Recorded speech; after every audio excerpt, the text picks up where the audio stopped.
Perfect. Welcome everybody. Welcome everybody to the 18th episode of the Socially Conscious St. Louis podcast. I'm your host and your benefactor. I'm King David. Rebecca will be here shortly. Her meeting ran long, but we also have the return of brother Yannick McCook. How you doing today, Yannick? Hey, what's up? Man, how's everything going for you, bro? Life is good, my brother. Nice, nice. And we also have a friend of yours, Miss Chantel. How you doing today, Miss Chantel? Hi, I'm doing great. Welcome to the podcast. It's good to have you here. Thank you. Man, sorry about that. Going live, I had to type some stuff, but yeah, man. So it's good to have everybody in the house today. It really is. I know we got a heater worth of topics going on here. But before we get into all that relationship stuff, which I really wanted 2 men and 2 women, I wanted a nice healthy balance. So while we're waiting on Becky to get her shit together, I think we want to go ahead and start off the podcast by talking about the honor system. What is the honor system and is it reliable? Chantel, take the floor. Tell us about the honor system. Honor system? It depends. Are you talking about in a relationship or just friendship? I say like in general, just, let me say this. Using the honor system, I say like as a kind of like a general trusting people to do the right thing. It's like leaving your door unlocked and then you don't, expect somebody not to come in your house. Or, it's kind of like my old dude always tell me, like, trust but verify. Like, I don't really think like in these days and age where you can really, like, I don't think people are as trustworthy. I mean, it's like relationships. I mean, like business, whatever. I don't think that people are trustworthy enough in these days and age for us to be able to use the honor system. Like, hey, you can take this, what I have, and I expect you to pay me back. So if I loan you $20 and I expect you to pay me back and pay me back, which, I mean, that doesn't go funny. Not everybody's like that, but I mean, I just mean that to say, I feel like these days you really can't trust people to do the right thing without the proper boundaries in place. Does that make any sense to y'all? Yeah. I just kind of feel like, people, how should I say, like, people don't really have clear, like, defined boundaries. Like, I feel like I can use the honor system with people I associate myself with, like Rebecca. I could do anything for Rebecca, and I know she'll pay me back in some form or fashion. Like, it doesn't have to be like monetary. It could be a number of things. Like I might have dinner this week, and she might have dinner next week. But I know she has my back. You see what I'm saying? I don't know if I'm just doing like incoherent ramblings here of a madman. But I mean, that's kind of my take. I agree. Of course, you gotta trust. You gotta build that level of trust with whoever it is to, I guess, have that system in place. But I also believe too that what goes around comes around, and I feel like, if I put my, trust in someone to do something, and even if it doesn't come back the way it's supposed to, somewhere down the line it's going to come back in a good way for me. So you say that karma is real, and that despite someone not honoring you like you honored them by doing them a particular favor, you're saying you're going to get it back in the long run. Yeah. Yep. Strongly believe that. And what makes you feel like you're gonna get that good energy back? Just throughout my life. It's always been throughout my life. I let things be, and I've noticed I've always just been blessed, and blessings keep coming, and just out of nowhere whenever I've needed them, and I think it's good karma coming back. That's cool. Yannick, what's your take, bro?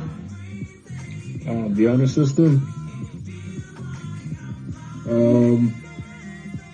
Only trust certain people with that. I don't trust everybody. And I'm kind of on the opposite spectrum of what Chantel's saying. I trust my wife. I trust certain members of my family. That's about it, though.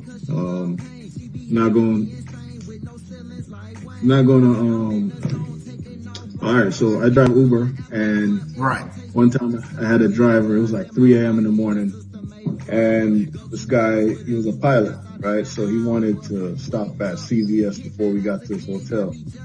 You know, I said, alright, no problem. So I pull up to the CVS, it's like 3 a.m. in the morning, like ain't nobody around.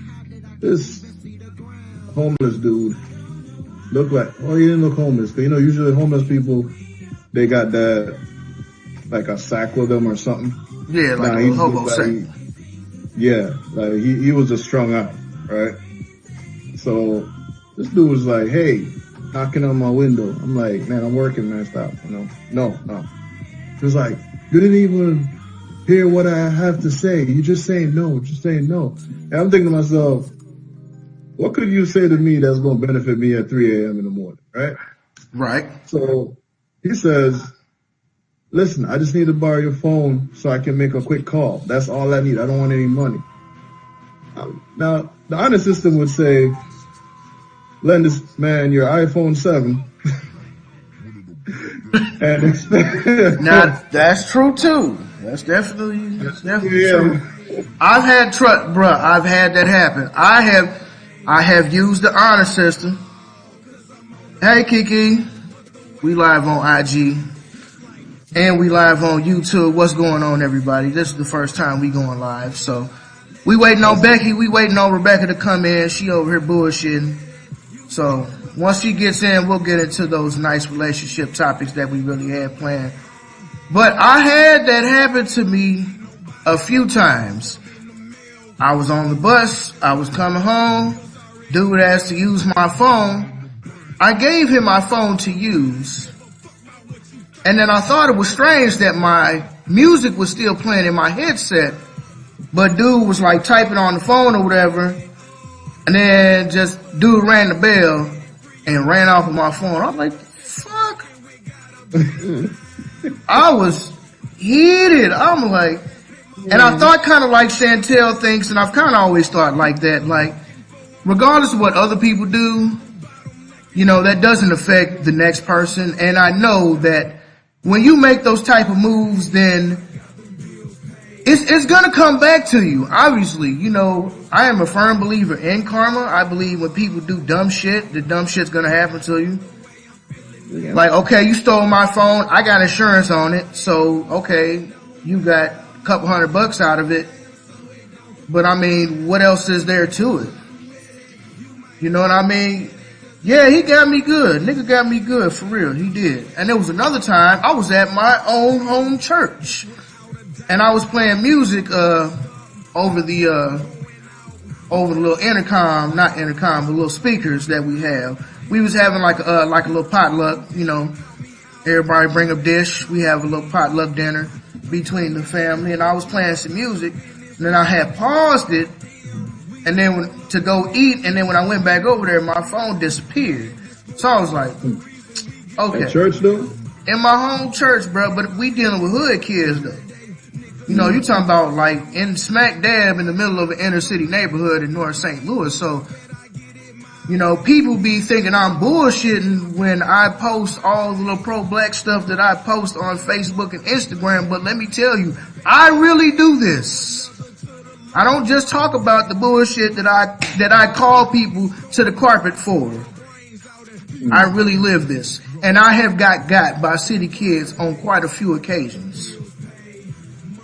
They might not have a so-called quality education, but they street smart as hell. And if you're not careful, the city kids will run you. They will run you with no question. But finish the story, Yanni.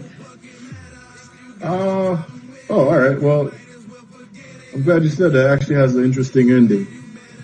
So that's what I was thinking in my head. Like, I'm not gonna give this guy my phone, right? So I was like, no. So he said, you know what? And he does it. He licks his finger, and he does this with the camera. He makes a cross on my window right here, and I don't know what was on his finger before he licked it, but that cross was brown like shit. Okay. Listen. That's horrible. I grabbed my knife. Oh. Now open that door. I ran after. Oh my God, that's horrible. I ran a couple paces. I'm not gonna chase a homeless dude down the street, but. Oh my God.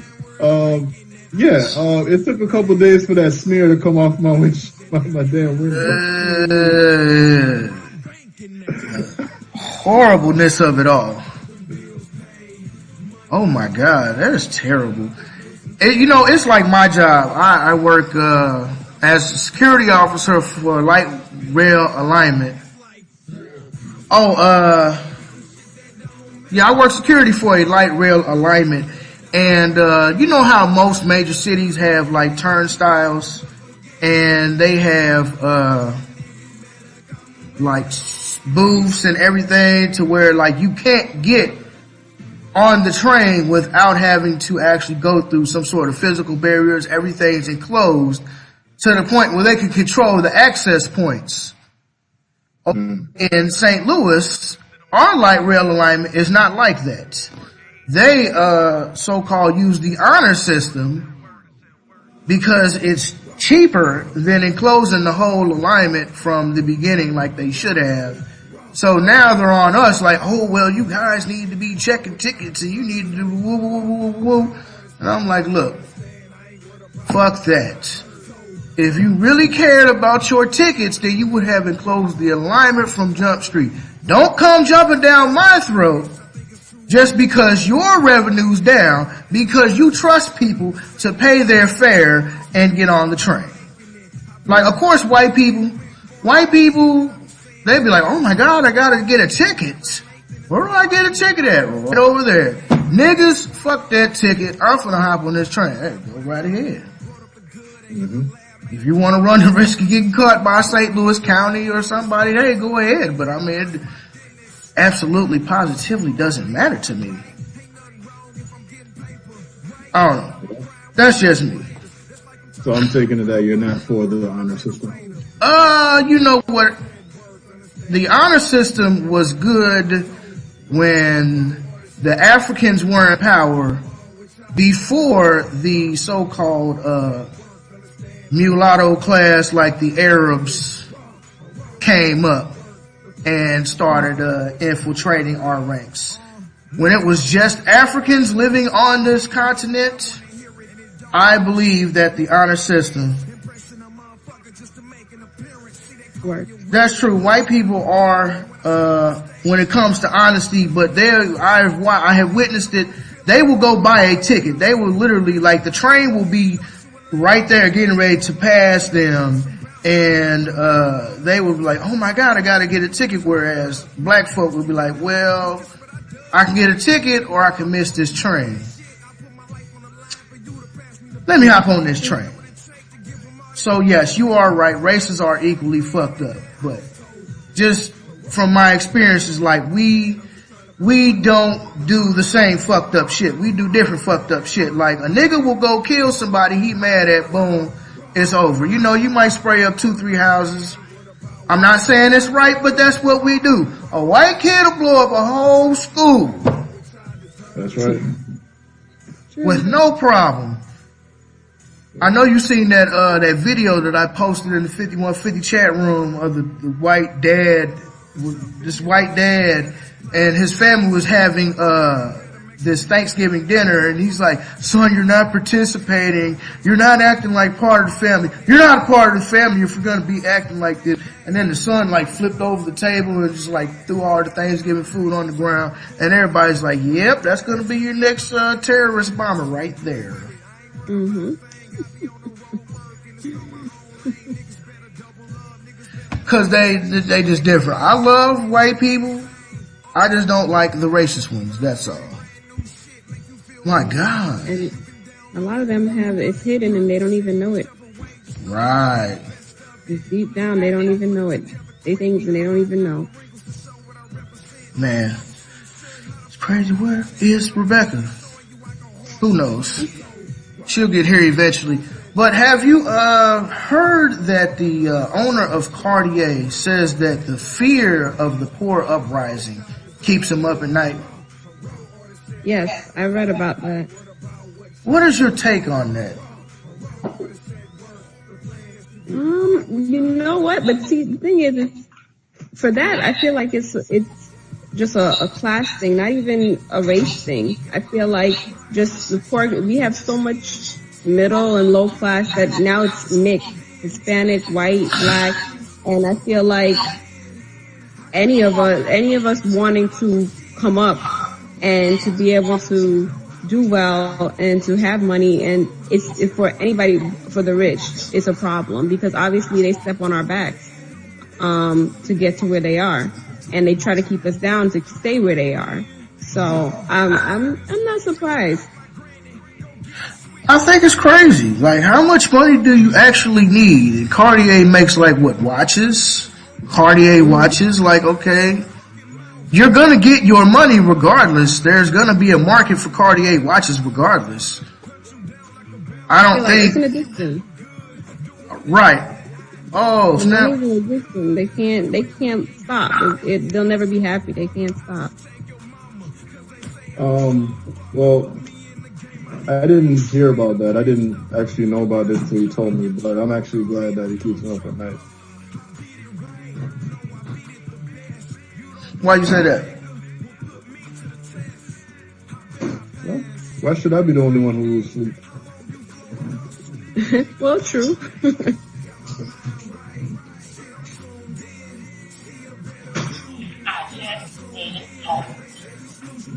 All right, so Rebecca made it home, so she should be joining us in a minute. But I just think, like, you know, how much wealth do you really need? I mean, dude's like worth like $1.3 billion. Like, I feel like you have a market for your stuff. Would I buy Cartier watches? Probably not. I'm cool with a $15 Walmart watch. Like, even if I had money like that, I'm gonna be the rich dude that goes in Walmart and buy watches. Like, oh, that's a nice watch. How much you pay for that? $10. Yeah. That's Man, but if that's your thing, go for it. But why in your mind do you have a fear of us rising up? I don't think rich people should fear the poor rising up. I think the government should poor rising up. I think that's the way it was meant to be when they created the Constitution, which is why they allowed the right to bear arms as part of the Constitution. But it seems that the government is not worried about us. It's just regular rich people because, you know, they keep the poor stupid. So we don't realize that we're not really getting screwed over by the owner of Cartier. We're getting screwed over by the government. Right. Oh yeah, that's true. I just think it's something seriously wrong with your psyche.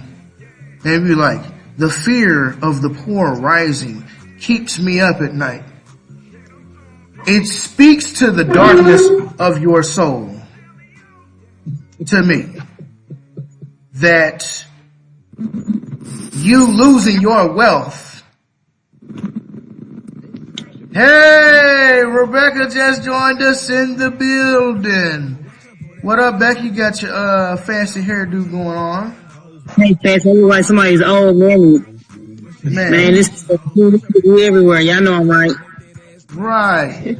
But yeah, we was just talking about the owner of Cartier was saying that the fear of the poor rising keeps him up at night. I'm just saying, like, it's something seriously wrong with your mental process. If you're afraid of you, like basically what he's saying is like, I'm afraid to lose my wealth. There's a serious insecurity somewhere in that man's soul. It's like, I'm afraid to lose my wealth. That's what he's really saying to me.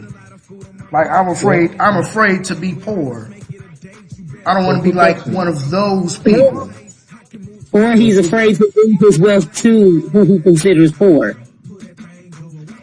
Well, quick question. Is he self-made or is that generational wealth? I'm pretty sure that's generational. Cartier, I think, has been around for like a century or better.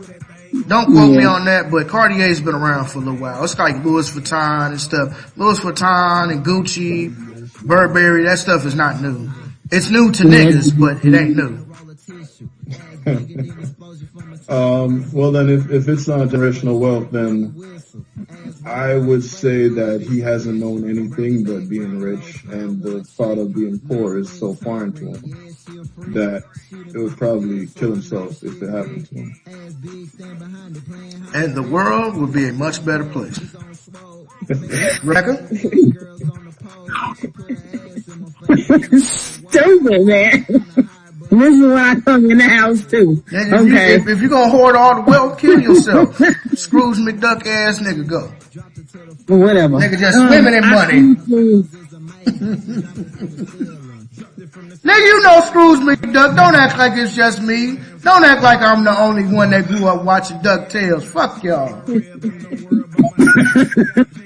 DuckTales. It just seems like he's more afraid to lose his wealth to whom he considers poor. That's what it seems like. If losing your wealth to poor people keeps you up at night, something is seriously wrong with that. So, I mean, that already shows that you are, prejudiced and you're racist and all that, whatever. But in the same regard, like, for it to keep you up at night, I don't think he's afraid of losing his money. I really think that he's afraid of who he considers poor actually gaining wealth. Don't argue that. You might have a point there because all those rich, like super rich people, they have like a very small circle. They're all friends. They all know each other.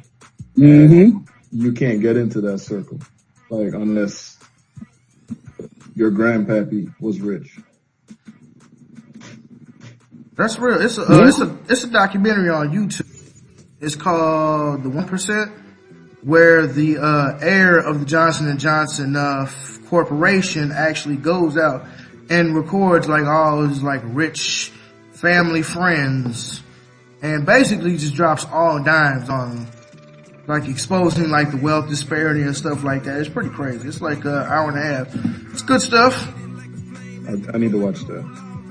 Yeah, his name's Jamie Johnson. He's got a couple of documentaries where he talks about the wealth, because he's done a couple of documentaries about it, where he's like, well, how come we have all this money and how come our lives are like this, and this, but everybody else is like this? And especially when he finds out that his company's wealth was kind of built off the backs of black people, then it's like, oh, okay. But then, his dad kind of gets scared because you know how when you get to inquiring about some things that rich white people do not want you inquiring about, like, people start getting scared. His dad's like, well, I don't know why you gotta do this, and you're stirring up trouble, and I just don't want to see you hurt, son. Because his dad actually had that same spirit when he was young, and he went over to like Africa and did a whole documentary about how Johnson & Johnson, his family's like corporation and other corporations were using like African labor to make their products. And then they had one of them talks with him like, hey, we're going to make this documentary disappear. Now, we don't want to hear more out of you. Mm-hmm. You understand what I'm saying? We ain't got to tell you no more. And ever since then, his dad been shook. Like, shook to the core after they had that, look, nigga, We don't need you out here fucking up our money. This is your money. Do you want to fuck up your money? Because this is exactly what it is. This is your money. You want to fuck up your money, your family, your grandchildren, your grandchildren's grandchildren, and dude's gonna be like, well, I really don't want to cause no trouble. So after that, dude been shook for life. So, anyway, this is a good one. But I'm so glad that Rebecca is finally here because we can get into this relationship shit. I was hoping I didn't miss it because I was like, dang, y'all been on for like an hour, and I was like, oh no, I missed it. An hour? We've only been on for like 25 minutes. On Facebook Messenger, I woke up to like over 200 messages. I'm like, what are we talking about? You going to jail now? Yeah, man. But so it was this video. It was actually a clip of a video that I posted in the 5150 group and also on my page of a seemingly moist brother expressing his grief with black women, and which kind of sparked the debate, well, not necessarily a debate, but a conversation of how black men don't have a platform to express our issues. You know, oftentimes women can express, whether they black, white, Chinese, women always have a platform to express their issues. You know, oh, well, especially, okay, let's just say we're going to keep it in the black community. So, you know, we black, so we're going to keep it in the black community. Well, all black men ain't shit. Well, that may be true in your instance because of the poor decisions that you made, but nobody wants to talk about the poor decisions that you made. It is a long and complicated bullshit process of us, I feel like, not talking to one another. I feel like that is our biggest problem as black people. We don't communicate. We are poor communicators. Especially when it comes to relationships. And I understand men have their parts of non-communication, but, you know, again, men don't have a platform to express our grief. I can tell you from personal experience that women lie just as much, if not more, than men. I can't tell you how many women I done met. Well, this is what I'm looking for, and I want A, B, C, and D, and I want a little bit of Jesus sprinkled on top.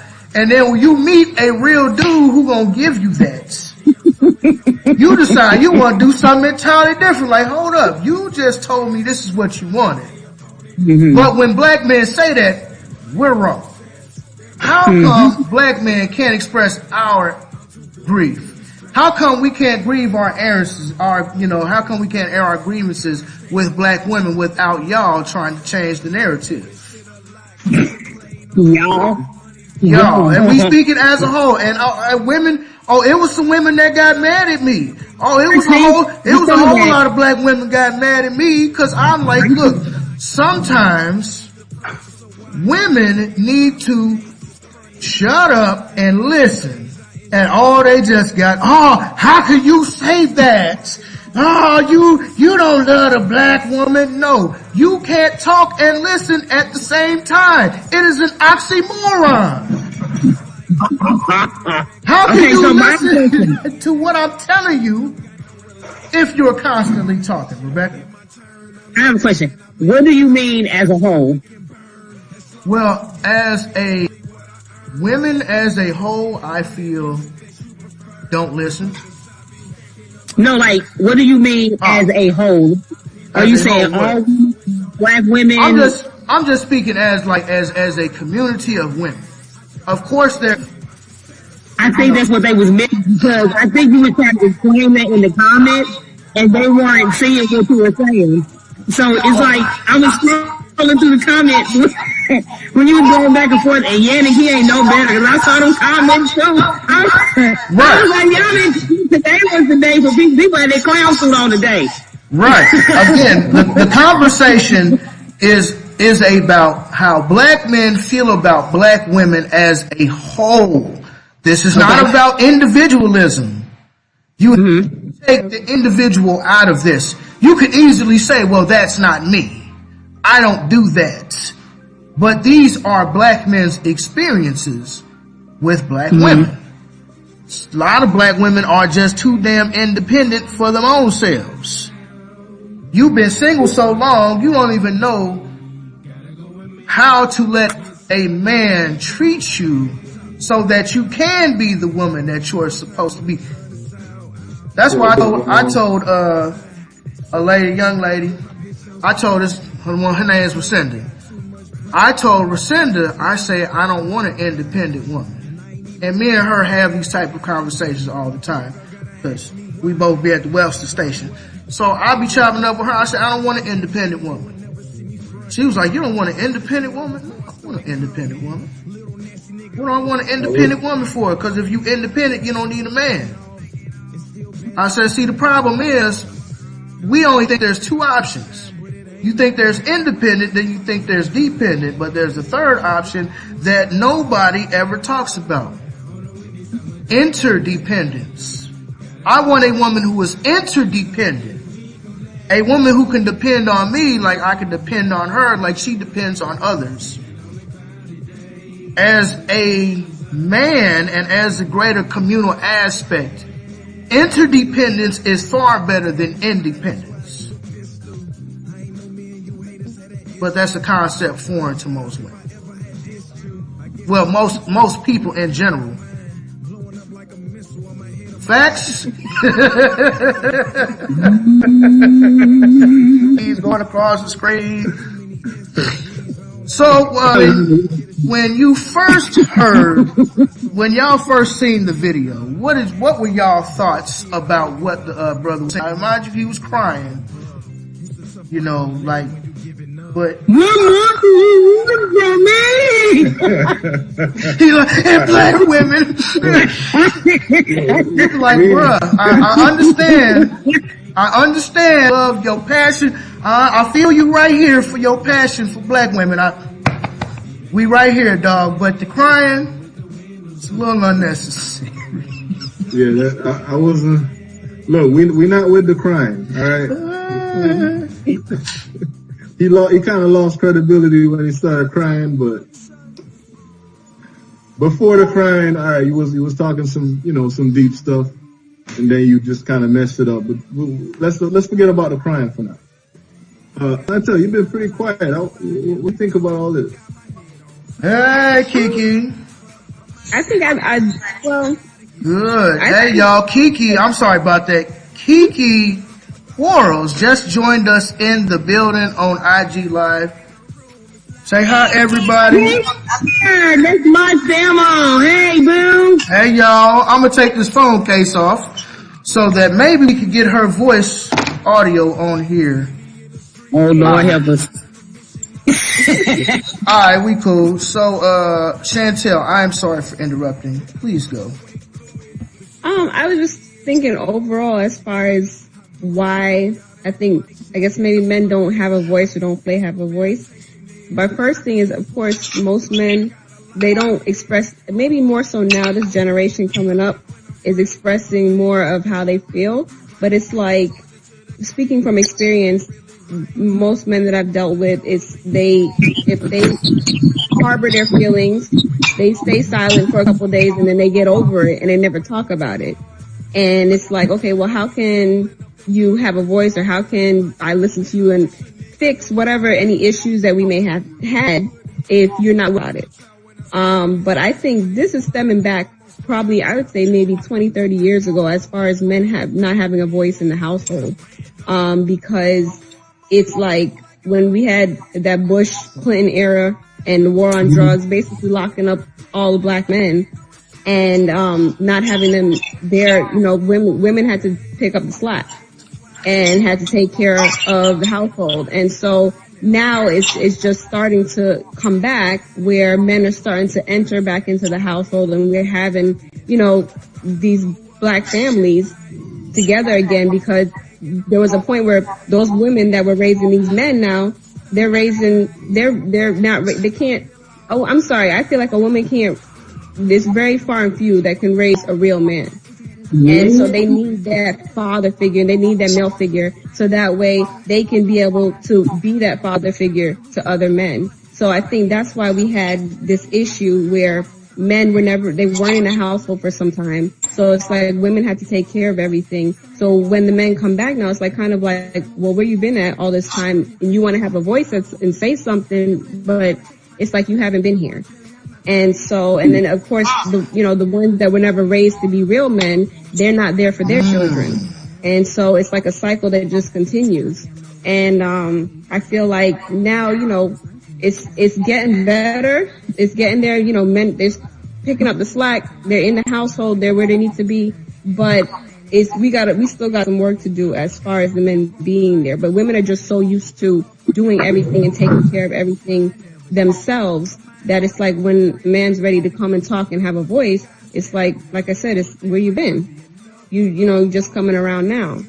So I feel like we'll get there, but I think there was a lot of damage done within the last 20, 30 years. It was as far as our black women and black men being able to, listen and communicate with one another.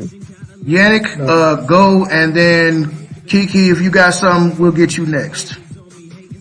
I gotta say, I did not expect Chantel to say that tonight.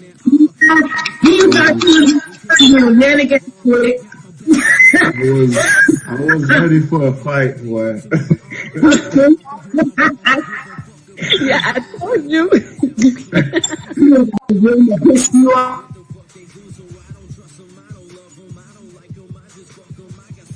Oh my God.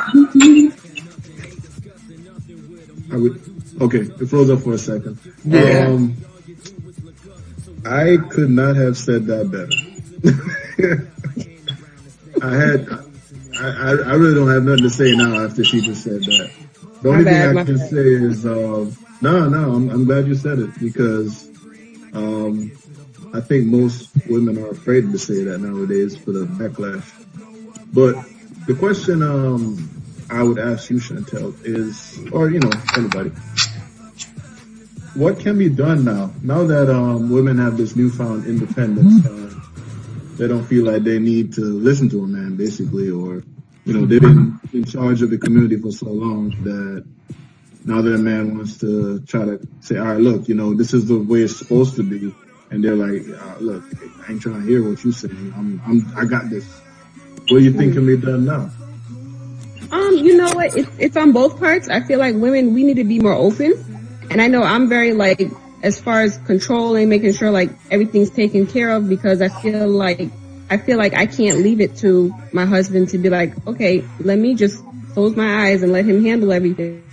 I think more need to start taking initiative and be like, okay, you know what? What are the bills that are due this month? Or what is it, that needs to be done or taken care of? And go ahead and do it. Take the initiative, without, me having to tell them what to do. It's almost like with a lot of guys I see today, a lot of my cousins, Shots fired! That they're with, it's like it's almost like you have an adult child at times. I'm sorry, but it's like I have to tell you, okay, you gotta do this, you gotta do that. It's never, let me just take the initiative and go ahead and do it. So for me, I think it's on both parts. Women have to just lay back and let it, relinquish some of that control. But it's hard to when you see that your man is not taking the initiative to do what he's supposed to do. Let me give you an example. If me and my husband all the time, he always waits till garbage is overflowing, and that drives me crazy. And so for me, it's like, if you can't even remember to take out the garbage, I'm supposed to let you make sure the water stays on, the electric stays on. It's just, it's hard to, you gotta start taking that initiative for me to see, okay, you know what? He can do this. I can, lay back and be, that I can be the wife I'm supposed to be, that traditional wife where I'm not saying nothing, I'm listening, he's in control. Is when you start showing me that you can take that initiative and be in control, that's when I can release the control. Hold it. Kiki, go. You got something? Kiki, can you hear me? Uh-oh. I don't know what happened. Well, I don't know. I got a question, Terry. Something happened. Yeah, you got a question, go. So it sounds like it's a matter of you not having any confidence in us as men. Is that correct? Yes, but it's through what I've seen. It's reasons behind it. It's not that I'm just making the assumption. It's through what I've seen that has given me, okay, this is what I need to. Listen, if I can work 2 jobs, make sure all the bills is paid, the house is clean, kids taken care of, you should be able to remember to cut the grass and take out the garbage. And if you can't do that, then that's a problem. But I gotta say something though. I'm burning on them.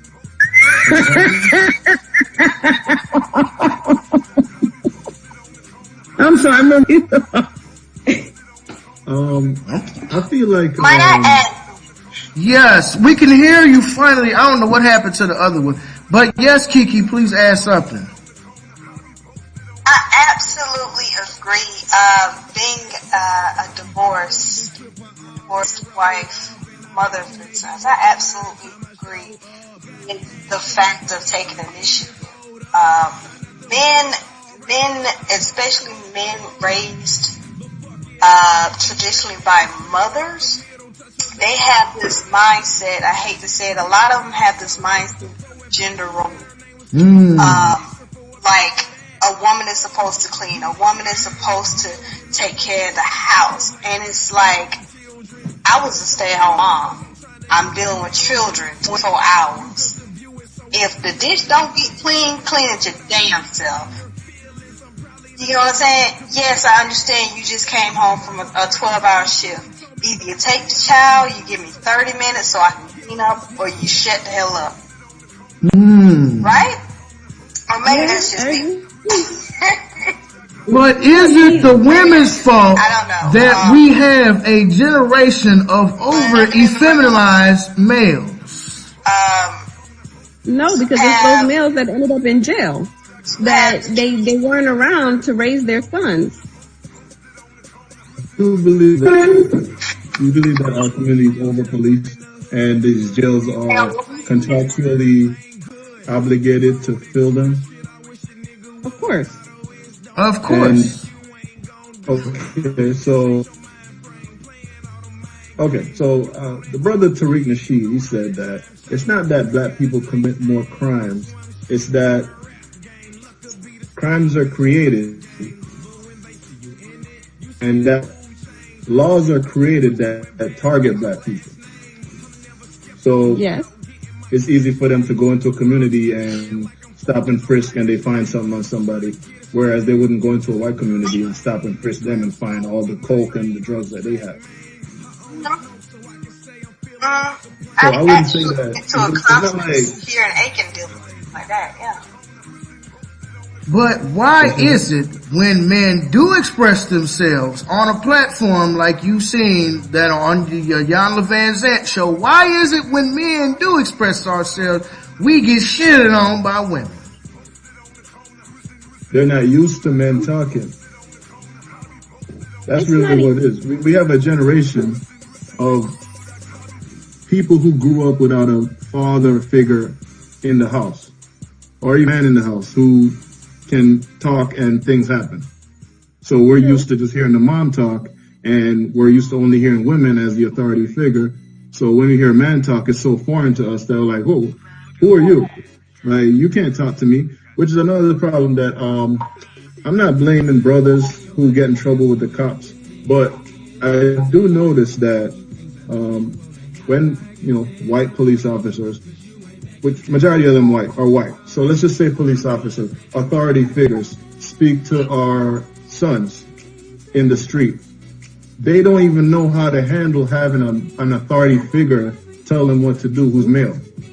So they're like, oh, you keep messing with me, They're thinking that they're just messing with them. Where sometimes, and look, I'm not excusing cops at all. I don't excuse them at all for the things that they do, but I do believe that some of our young men just aren't used to having like a father figure to say, hey, look, man, you need to stop what you're doing or else I'm gonna whoop your ass. So when they see a authority figure, whether he be a white or a black policeman, they act out. They're like, why you messing with me? Why you doing this? Why you doing that? And then they take that as aggression, and then it just escalates from there. Next thing you know, we got another person on the news got shot by a cop. Now, I know that's not a popular opinion, but I think that's the problem.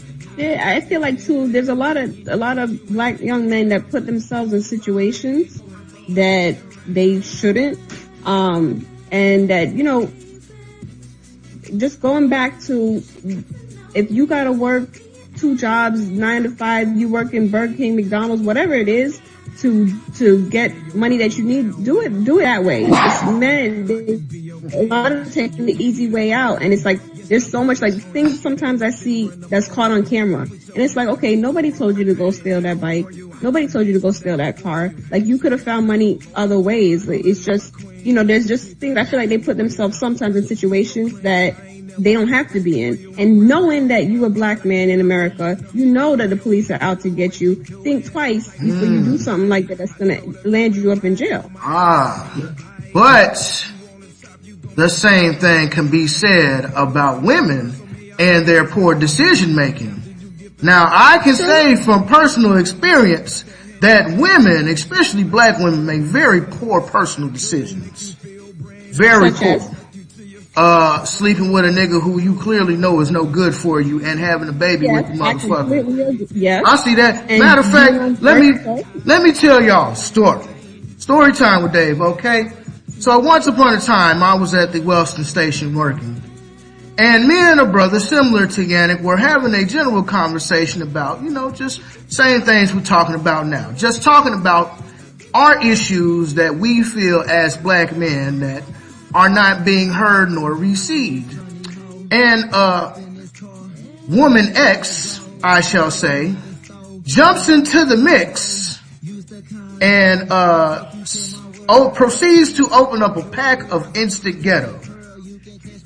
It went just like this. Man, I'm like, yeah, you know, women woo woo woo, you know, woo woo, brothers like, yeah, woo woo woo. And here she comes. Let me tell you about the men. Let me tell you about you men. Let me tell you what the men do. Hold up, baby, we're not talking about the men. See, that's your goddamn problem right there. We're not talking about the men, we're talking about women. Women make poor decisions. You want to fit a square peg into a round hole and then get mad when it doesn't work. This is what I told this woman. And then I said, you knew he was a dog before you slept with him. But you had a baby with the nigga anyway, and now you mad because he ain't shit. Mm-hmm.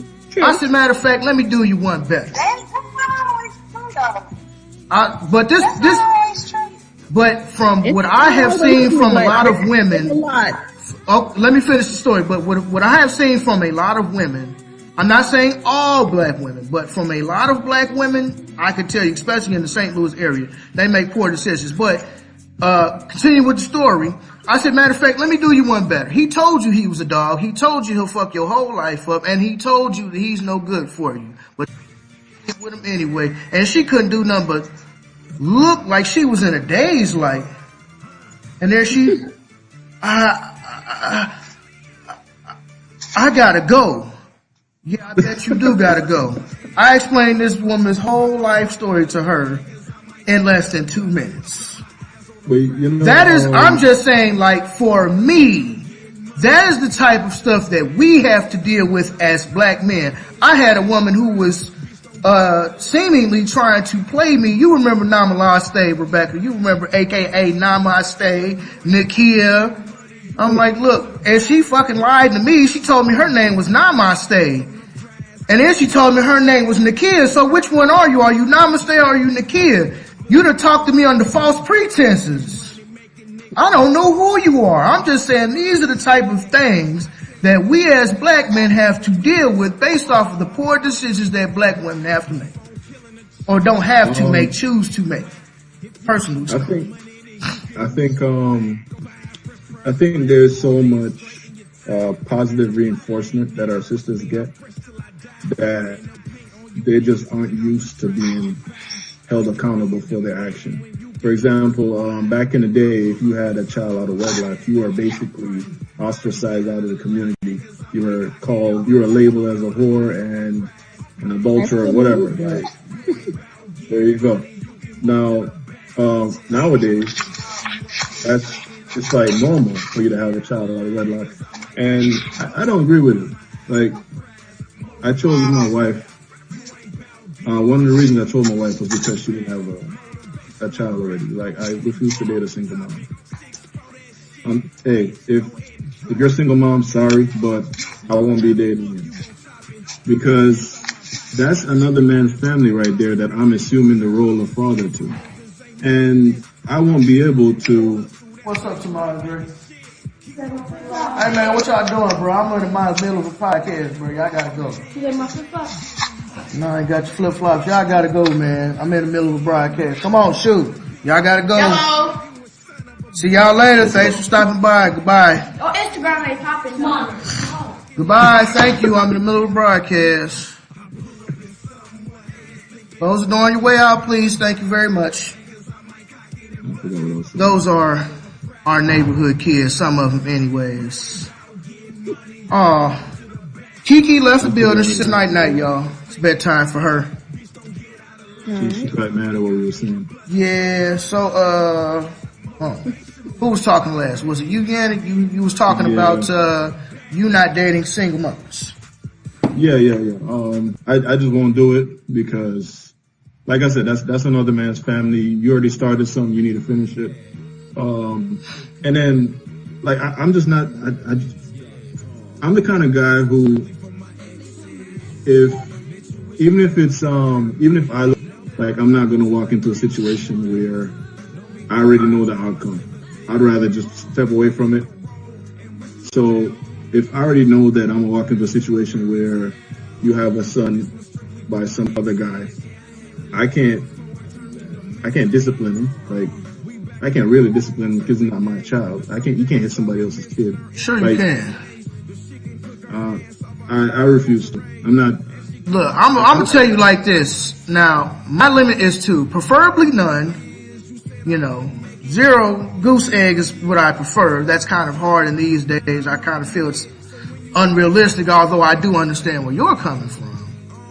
But my thing is, if I get what you gotta know off top, this little bastard living in my house, there will be some punishment coming from me. Now, depending if it's like a young child, 1 or 2, 3 that, came up with me after being married to your mom for some years, then that's different than having a 10 or 12-year-old or a 14-year-old. You know what I mean? But still, my house, my rules. Now, I'm not going to treat the 2-year-old the same as the 14-year-old, but me and your mom gonna sit down and have a conversation like, okay, well, your child is fucking up, so how are we going to handle this?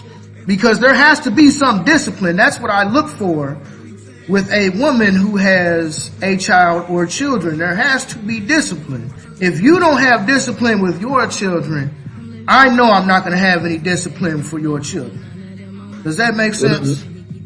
Yeah. If you don't discipline your child, I know you're not going to allow me to do so. And again, this is from personal experience. I'll be like, hey, come here, man. Come here. And then when he start crying because he want to be running around the whole house, I'm like, hey, man, I wanted to tell him to shut the fuck up, but that was somebody else's child. So I said, hey, man, shut it up. Don't talk to my baby like that. Well, you better get this little motherfucker in because he tearing up my house. That's the type of stuff I'm talking about. Well, what do the ladies think about that situation? Rebecca, take your phone off of mute. Yeah, I won't back to any questions. I decided to get set up and start reading. Oh, damn. Nigga, you can chime in when you get ready. Shit. What do you think? I think it depends on the situation. First of all, it has. I'll just simplify it. If I'm in a relationship with somebody and they have children, then I don't ever have an issue with children because I'm the kind of person to raise my voice. I'm not about to yell at somebody's kids.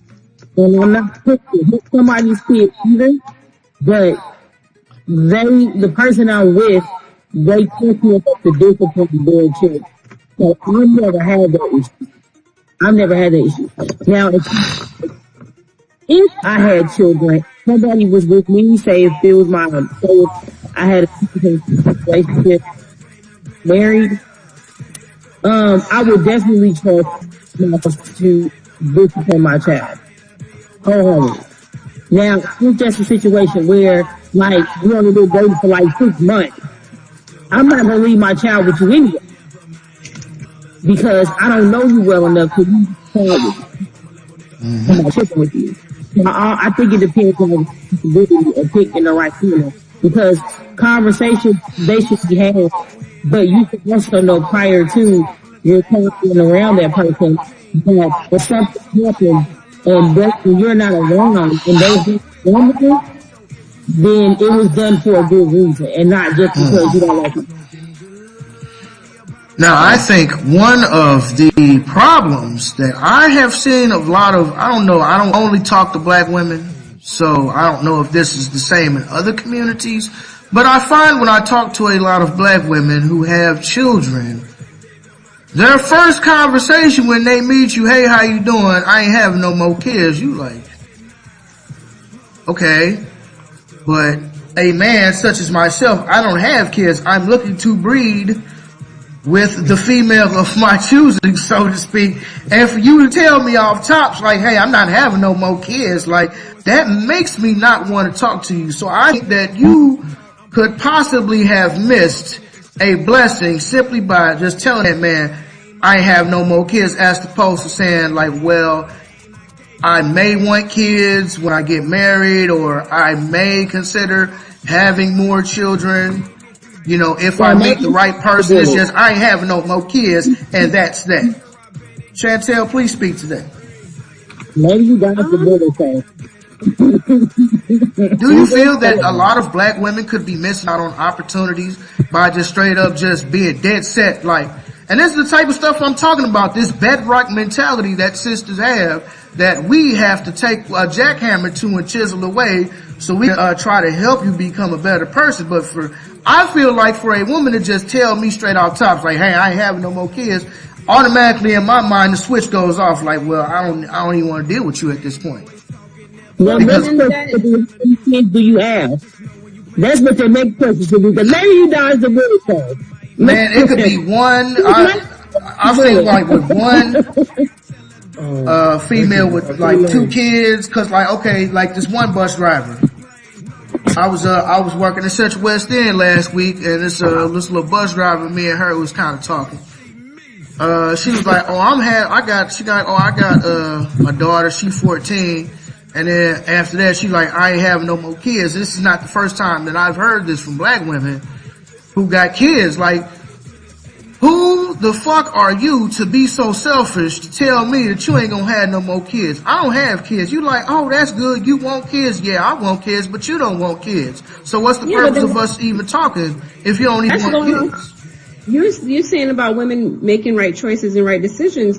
If a woman has a child and they know that parenting is not cut out for them, or that financially they can't handle it, they don't want any more children, it's good that they let you know right off the bat, so that way you're not wasting your time if you want children, and that, you know what, this is my choice that I'm making because I can't handle it. So now you have a problem with them making a good decision to not have more kids, but then now it's a problem for you because you want kids.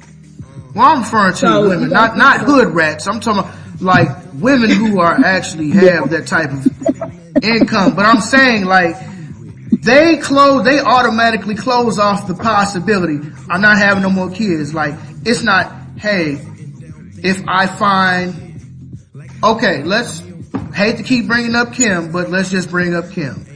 Kim had a child. She was very set on the point, I'm not having more kids unless I get married. You see what I'm saying? There's a difference. You have stipulations to the point, if you say, I'm not having no more kids until I get married, or I'm not having no more kids until I'm in a financial place, or if me and my longtime partner can come to a good understanding and a good place, it's just automatically, I ain't having no more kids. That I think is the difference. It's like, hey, it's just like me. Women ask me like, oh, do you have kids? No. Do you want kids? Yes. And I automatically follow that up by, I'm not going to get into a situation where I have a baby mama, or at least a healthy relationship. I know relationships don't always work between men and women, but if I can try to avoid baby mamas them, I would like to avoid baby mama them. So I'm not having kids, preferably until I get married. So when I say I'm not having no kids, I always preface it by until I find the right one or until I get married.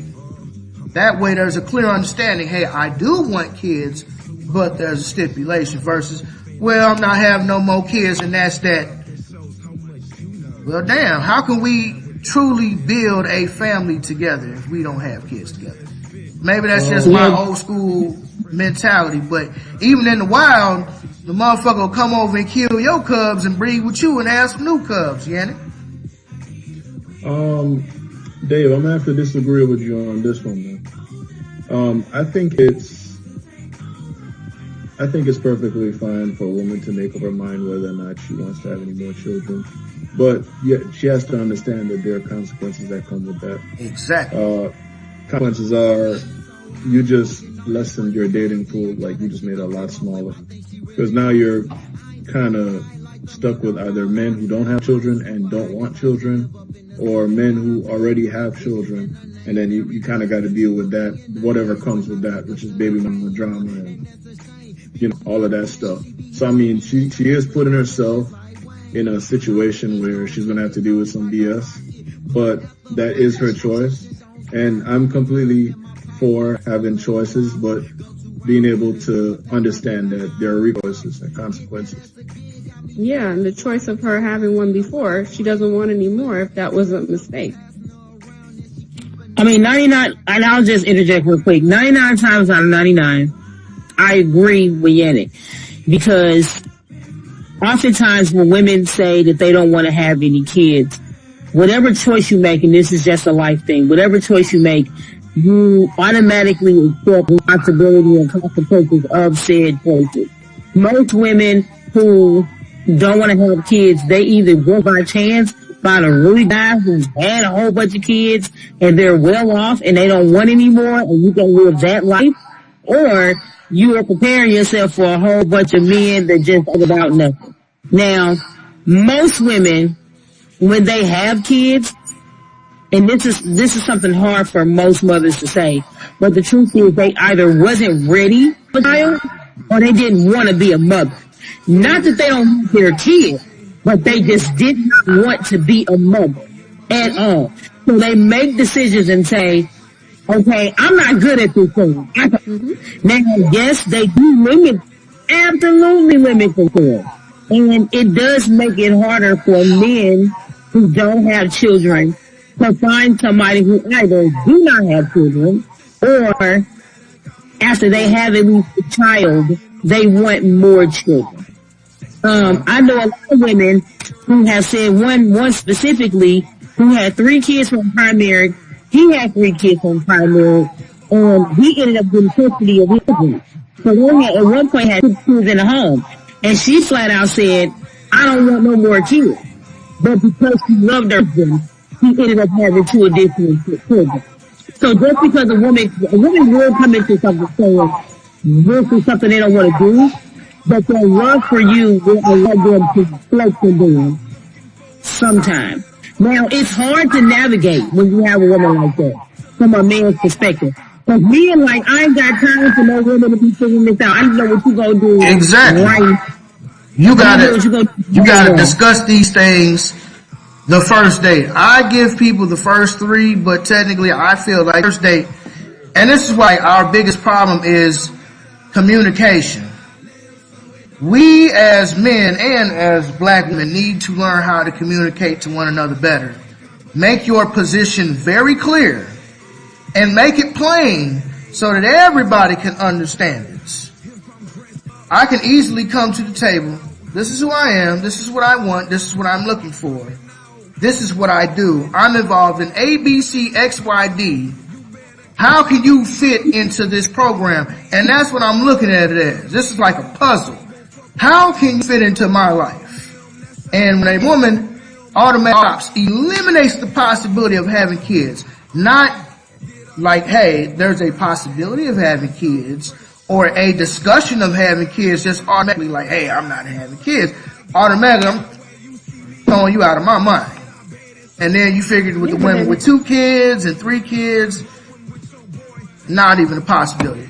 That's just me. So I feel like you severely limit. I feel like I'm a damn good brother. And I feel like there are other people, there are other men who they would miss out on a great opportunity because you have this bedrock mindset. You don't even have any flexibility in there. There's not even the possibility of something. It's just either it's here or it ain't. This is what it is. There's no flexibility, and nigga, deal with it. I respect your decision, but that's just what I feel. Dave, I think that our time is spent on, how do I say it, progressive-minded black people trying to see how we're going to fix the vast majority of us that are just messed up. And, I mean, there are different reasons why we're all messed up in different ways. But I've kind of come to the point where I'm like, look, some people just going to have to get left behind. Because if you're going to draw me down, I'm trying to do something out here. And I'm sacrificing, I'm putting in the work.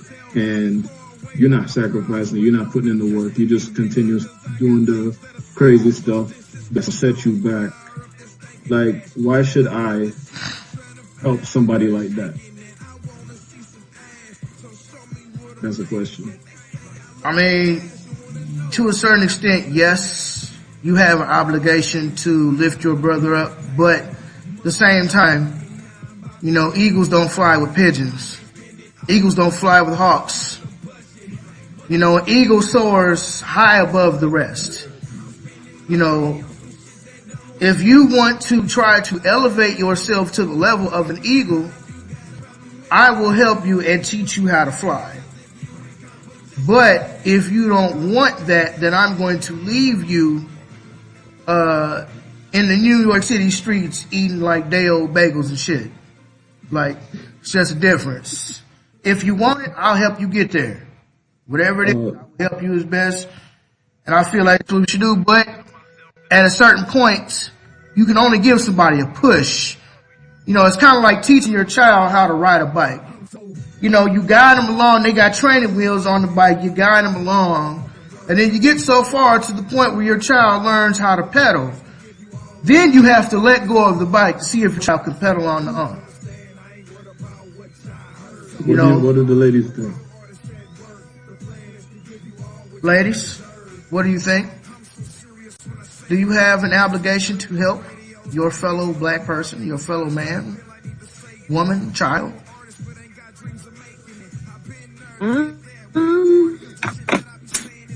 I do think there is an obligation in regards to the community, but I'm also not going to waste time on people who want to help themselves. I don't have the patience or capacity for that. I just don't, because the time that I'm wasting on you, I could be wasting it, or not even wasting it, but I could be, the time I'm wasting on you, I could be spending that time with somebody that's going to absorb and put into action the information that's being received. Now, it doesn't mean that you have to necessarily do what I'm telling you to do, but at least be open to doing something different. I'm not going to waste time on their way. I'm sorry. I mean, and that's not even just communities, it's anybody. But I do think there is an obligation. I agree. I agree that you can only help those that want to be helped. And you could always try, but if they're not willing to receive that, then you just keep moving. Speaking of keeping it moving, is learning how to take a hint a lost art? Do you get frustrated when people don't know how to take a hint? Chantel? For me, I have a lot of patience. So I'm a teacher. I have a lot of patience. So for me, no, I don't get frustrated. It's just I don't know, I feel like it's with the times that people just don't get things, and it's not their fault. They just don't get it. So for me, I don't get frustrated. I just know that, you know what, you just got to take it a little bit slower with them. Becky? I don't give hints. I just tell you what it is. I'm not rude about it. But I say, hey, I don't like this, or please don't do this, or hey, I'm cool on that. Now, it don't always necessarily go in my favor because people may say that I'm being an asshole. Prime example, I went to dinner with somebody. This lady tried to offer me some water. I said, no, thank you. She said, okay, fine. Somebody who was sitting at the table with me was like, when someone's offering you something when you go to dinner, you're supposed to take it. I said, if I don't want the damn water, I'm not going to take the damn water because I'm not going to waste something that I'm not going to utilize. I respect it. She said, no, that's fine. Well, she saw it as me being rude. She saw that as somebody offered me something to be being rude. I digress. But I'm just saying, I would typically say, hey, and again, I'm not rude about it. I'm just like, hey, because I don't want anything to be confused. Because I used to try that whole drop and hint stuff, and it never worked in my favor. And I was the one that was frustrated because I'm like, how come they don't get it? But it's like, you can't expect people to read between the lines. People don't see things clearly and logically the way that I see them or the way that somebody else sees it. So now I just cut all that out and I just be like, hey, I'm cool on that. I don't want that. No, thank you. So. Yannick, is taking a hint a lost art? I wouldn't know. I'm too straightforward. See? Knew it. I knew it. I think that taking a hint is most definitely a lost art. That's because you always drop a hint and the women don't get it. That's your problem. No. I mean, they do that, but I don't drop hints. I just don't talk to them. Like, unless you dropping a hint and they still be trying to talk to you and it don't work. Because they never outright just say like, hey, I'm interested. It's just like, oh, well, you be trying to strike up a conversation. I just be like, oh, okay. Yep. Thank you. And you dropping it and it don't work. But I mean, it's not just that though. It's not just that. You know, hints used to be like it used to be a language unspoken. You know, it's just like when your parents were talking to other adults. You would be kind of take the hint like, okay, let me go over to the next room. Or your parent would give you that look, like your parent will turn around and give you that look like, hey, you know I fucked you up, right? You know I fucked you up. I think it is a lost art. I think that we as people have become so numb to each other's sensibilities that we miss out on those nonverbal communications, because I think 85% of all communication is nonverbal. So, you know, it's just like when your homeboy talking to a female and yeah, girl, what's going on? Look, I think you're real beautiful. I was just noticing you over there. And your homeboy standing right there and you like, hey, you know, you don't want to be rude in front of the female. Like, hey, nigga, oh man, out here, nigga. You just kind of already know your homeboy, when you see your homeboy make a beeline for a female, you need to automatically be like, all right, let me fall back. You know, I think we used to do that more back in the day. You know, because you can't always say something to somebody. Sometimes it might be a look or some sort of signal. Like, oh, hey, master coming. Maybe we, you know, niggas be having that symbol, be like, hey, master coming, y'all. Master coming. Don't, you know, calm down. I don't know. It's just me. Maybe nonverbal communication is a lost art, since everybody's like so stuck on their phones now. But, you know, I don't think that we should lose that. I think that is something very important. I don't think everything needs to be said or explained. sometimes I feel that you should just know based on the situation. That's just what I'm take. I think it is a lost art though, because back in the day, me and Chantel used to actually like be housemates or whatever. Nothing happened. Just right. We just live in the same house. Nothing happened. Wasn't even thinking nothing like that. Y'all could just say y'all was roommates. Right. Well, they was housemates. No, roommates is worse. But you and Regis are roommates. They housemates. I ain't never heard that before. I remember one time Chantel was like, "Oh, hey, I'm gonna cook later," and I kind of gave her that look, like, "You sure you want to do that?" And she didn't catch that, so. And then she ended up regretting it, right? Maybe that's why it doesn't frustrate me when people don't get my hints, because I don't get them. So I don't know.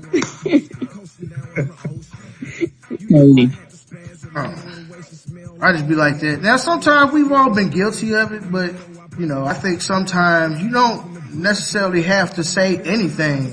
Sometimes you can just look at a person's facial expression, like when homeboy came up to Terry Crews and grabbed his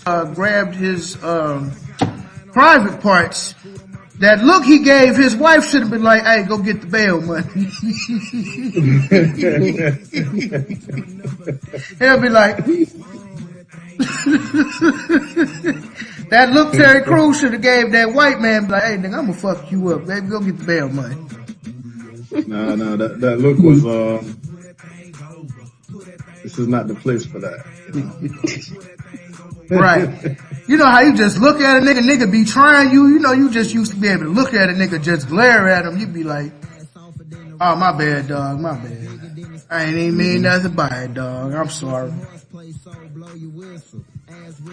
Oh my God. So, one of Israel's top rabbis calls black people monkeys. And if anybody hasn't been really watching the news, there's been a big exit of Africanized people from Israel, pushing them out of the so-called Holy Land. I'm trying to pull up an article right now. Facebook's moving a little bit slow. But it just goes to show you, John Henry Clark says, that we have no friends. There are no friends but other Africans. Those are the only friends that we have. So, I'm not surprised. I think it's really messed up, but I'm clearly not surprised. I think we look at whiteness as a race, but we should really look at it as just literally the color of the skin, because in every country, the fairer skinned people do get the better treatment and do collectively marginalize the darker skinned people.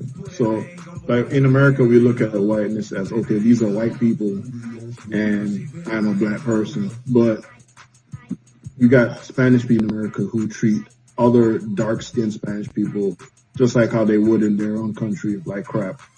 And we don't consider them white. We consider them Spanish. Right. And I think that's a bigger conversation that we need to have.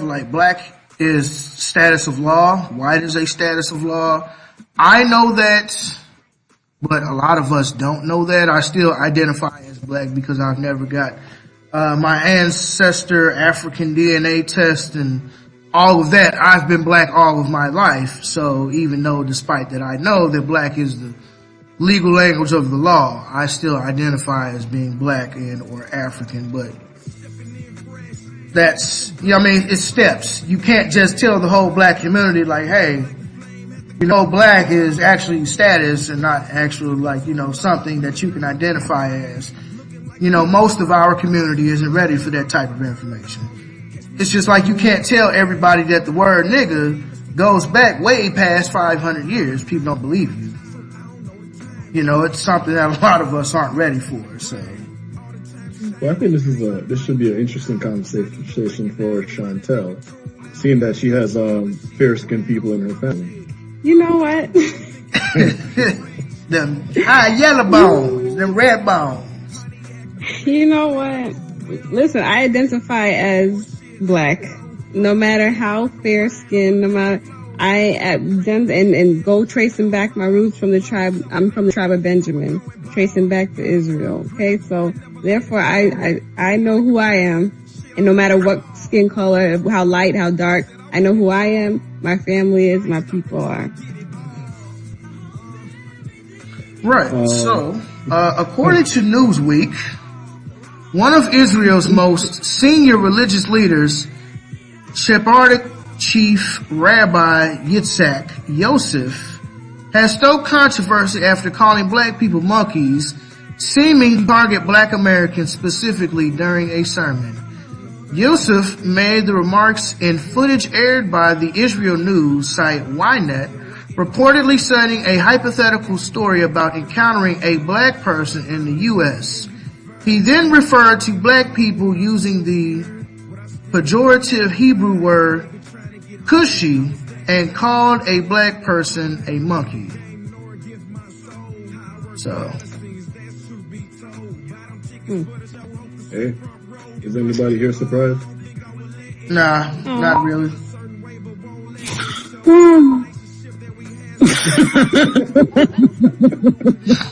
Not surprised at all, man. No. Damn, you did that? I'm surprised. Not at all, man. Look, let me tell you something. I work with some racist, prejudice. Man, look, don't nothing surprise me at all. Nothing. Right. I am a lead of a team who, well, I was doing something else, but now I'm in this collections department, and I absolutely hate it. These are some of the most racist white people I've ever had to deal with in my entire life. Like, and I'm from St. Louis, and St. Louis is very prejudiced. Like, this is worse than that. Like, and they don't know what to do with me, because they used to just telling black folks, do this because I said do, and don't nothing about it and shut up. And I have questions, and they don't like when you ask questions. Right. You uppity, hostile, man. That's gonna do something when I know it's wrong, especially morally wrong. And I get out of slack from my people. I've had some people on my team that'll just be like, you know, white people don't like it when you look them in the eyes. You should look them in the eyes. You see? Y'all look every day. Yeah, his face. That can talk about well, the white man don't like it when you look in his eyes. Yeah, they talking about some. You cannot make yeah, they looking like Scooby-Doo boy. Yeah, I saw Brooklyn. He looking like, what the hell? And he was looking like he in a state of disbelief. You cannot make this up. You can't make it up. This is 2018. Don't ask questions, because it makes it seem like you're superior to them. And I mean, man, look what man. If I could have Are these younger black people or older black people? Some are older, some are younger, some are around my age. So you work with a whole lot of coons. And I have to say stuff like, your problem is you don't know how powerful the DNA of you really is. Mm-hmm. And that's not my fault. So I have to try to chunk this coonery and ham banging up to just ignorance. I have to try to chunk the ham banging before I get upset. So yeah, all that stuff don't surprise me, nothing whatsoever. And I don't think there's nothing, like, I was done the day that a white girl called a friend of mine. They were talking about, I don't know if anybody ever heard this, I know David has, called the Gold Dog. Season 3 or 4, they did this really racist episode about the different names that white people would call black folks. And the one girl was like, oh yeah, I saw them something up. He called this guy a moon cricket. That's what we should call you.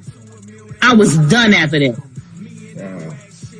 I was like, man, let her call you a mole cricket? A mole cricket? Like, I couldn't believe, man, I was done. Mole cricket. No, I was like, you cannot make this stuff up. I'm not that talented. I'm not that good. Okay? You can't. Yeah. A mole cricket.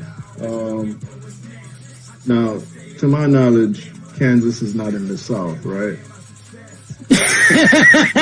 See, you trying to logically understand.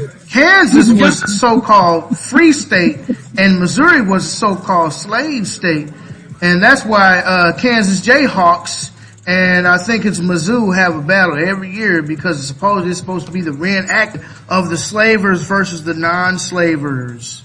But you have to think, Missouri ain't that far from Kansas. It's like 15 minutes. I live 15 minutes from the Missouri side. It's not like we're that far from it. I mean, but Kid Rock's from Detroit, and he rocked that rebel flag hard, so... Now, the reason why I asked that is, I'm here in South Florida. South Florida is pretty much taken over by minorities, right? Mostly Spanish people. They just keep getting farther and farther north. But there's like a huge population of Jamaicans, Haitians, like I say, Spanish people, Cubans or whatever. So it's not like other places in the country. So even down here, it's pretty stacked in our favor, I guess you could say. Like, we don't really have to deal with like overt racism on a regular basis. But now, the reason why I asked you if Kansas was part of the South is because I want to know historically what happened to make it so that y'all acting more slavish than we are. Not you guys. Then I'm like, you trying to logically understand it. And some people are just so ignorant. I mean, really, like, I've had people come tell me that I shouldn't wear my African print skirt because it was offensive. It is offensive. I've had that. You know I'm what offended. I mean? White people or black people? White people or black people saying that? Oh, this is white people. White told me that. That I shouldn't wear because it was... That you got your dashiki on right now. I'm offended. This video might get flagged for that. I only get that type of hatred. Primarily, I get it from people who live on the Missouri side.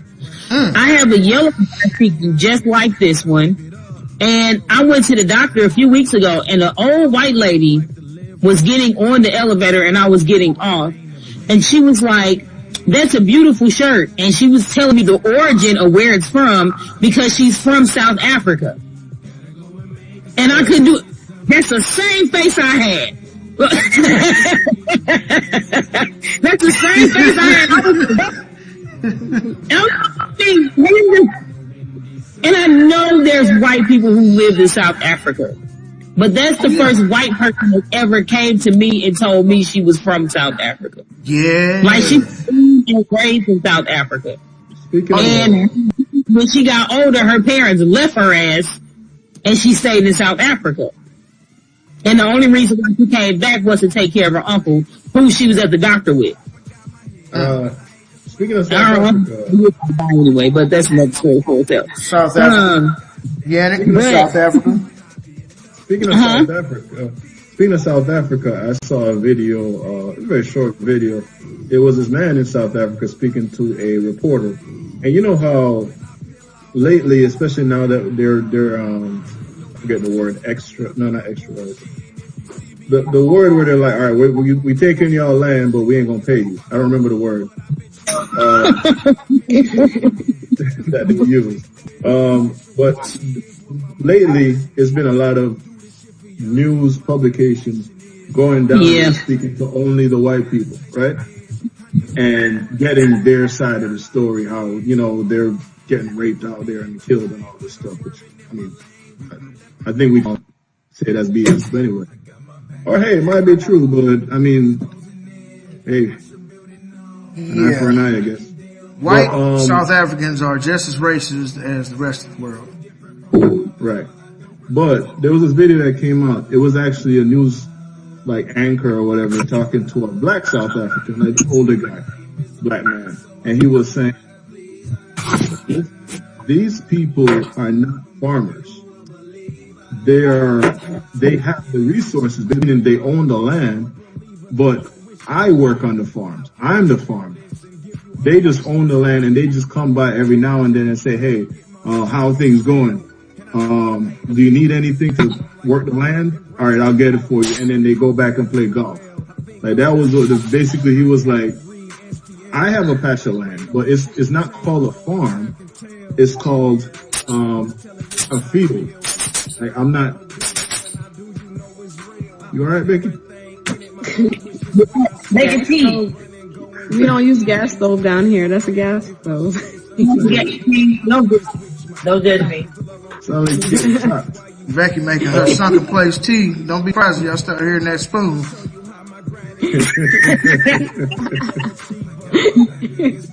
Hey, don't drink black tea. It might offend white people.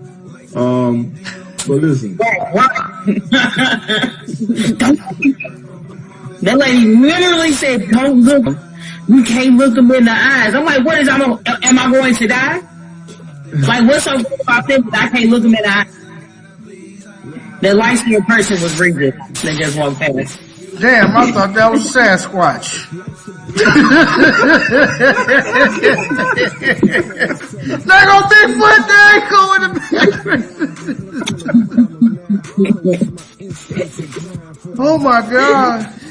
Anyways, let me see here.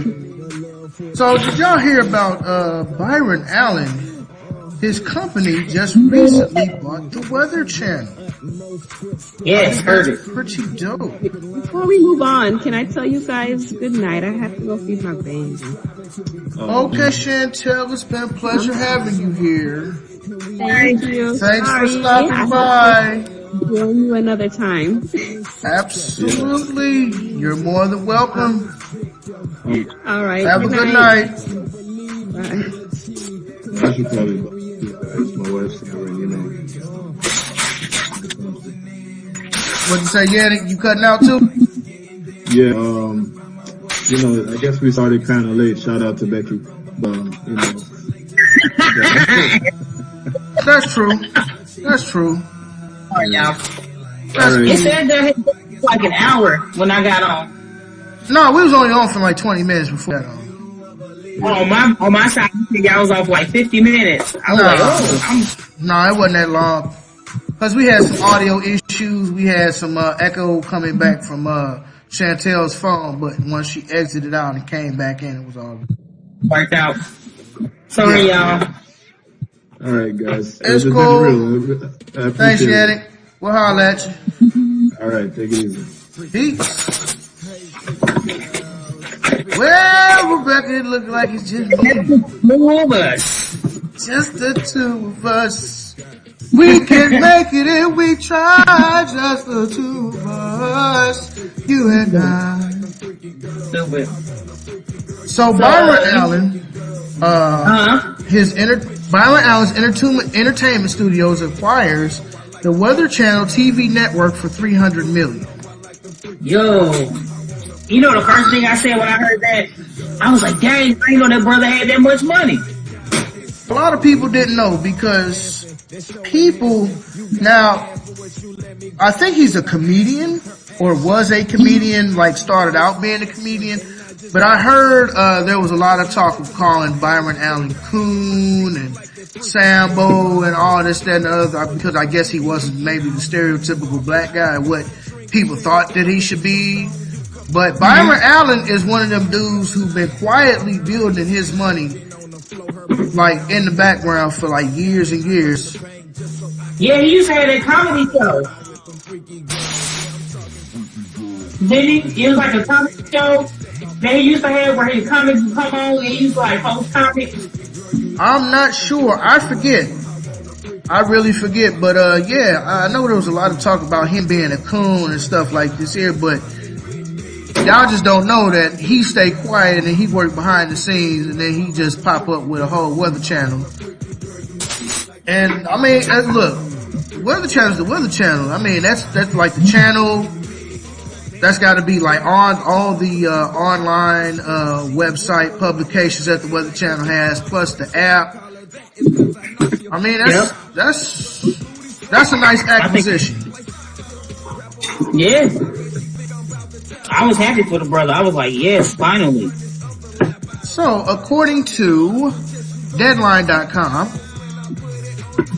Byron Allen continues to expand his entertainment studios media holdings with the purchase of the Weather Channel basic cable TV network through his company, Allen Media.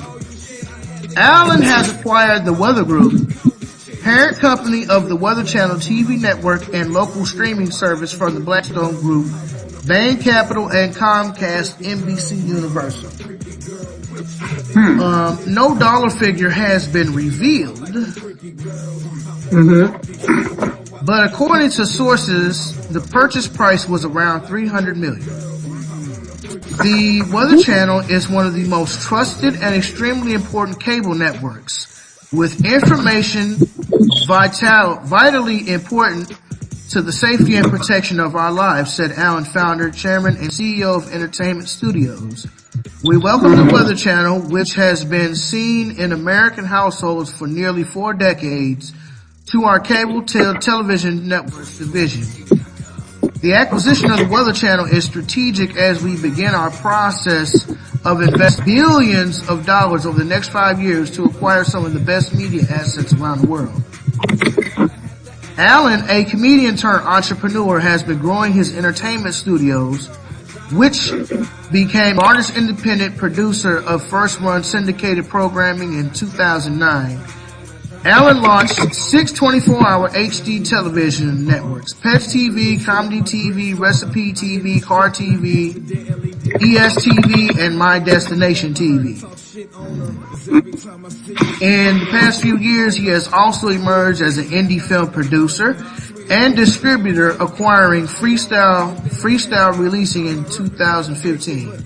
His recent movie success includes 47 Meters Down and Scott Cooper's Hostiles. And his 2018 picks via Entertainment Studios motion pictures include Toronto Film Festival, buys Chappaquagga, whatever, buys something. It's some weird like French Canadian name that I absolutely cannot pronounce. With the acquisition of the Weather Channel and local, now Allen expands into live and local cable news. The Entertainment Studios division now includes broadcast television syndications, publication and distribution of more than 41 programs, 8 24/7 cable network television programs, theatrical motion picture production, acquisition and distribution, digital movie acquisition and distribution, and global news publishing, making Entertainment Studios one of the largest privately held companies in the world. Now here's where it gets really juicy. Entertainment Studios is 100% owned by Allen, who started the company from his dining room table 25 years ago. Wow. That's amazing. 100% owned. But he's a coon though. He's a coon because this is 100% owned. But Oprah's own network isn't 100% owned by Oprah. It's like 80% owned by Discovery. Yes, it is, because she sold it. But Byron Allen was a coon. Well, Oprah's was never fully hers. Oprah's was never fully hers. It was Discovery / Oprah, and then I think Oprah sold another stake in her company. But shout out to Byron Allen. Yeah, man. That's a brother. It's a Lil Wayne lyric. In one of his songs, he says, "Real G's move in silence like lasagna." That's Byron Allen. 100% owned by him. You can't do nothing but respect that. If he was a coon, he would have been sold out. I'm proud of that, bro. I really am. He getting his money, and he ain't sold out. I never heard anybody say before. I wonder why. Probably because, I don't know, maybe because he doesn't speak out against the issues or whatever, or maybe because he quietly gets his money in the background, but you don't never see him really on TV or entertainment. He's always behind the scenes. Only time you see Byron Allen is when you hear his name. So, I mean, I don't know why people's calling him a coon, but obviously nigga got 100% owned by him. I feel that 110%. I just hope that with him owning it, that he will hire people. Yeah. You know what I mean?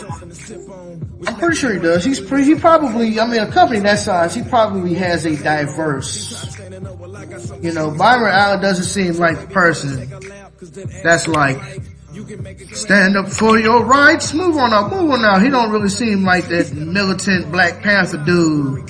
He's the quiet businessman, who gets his money. He's that guy who's funding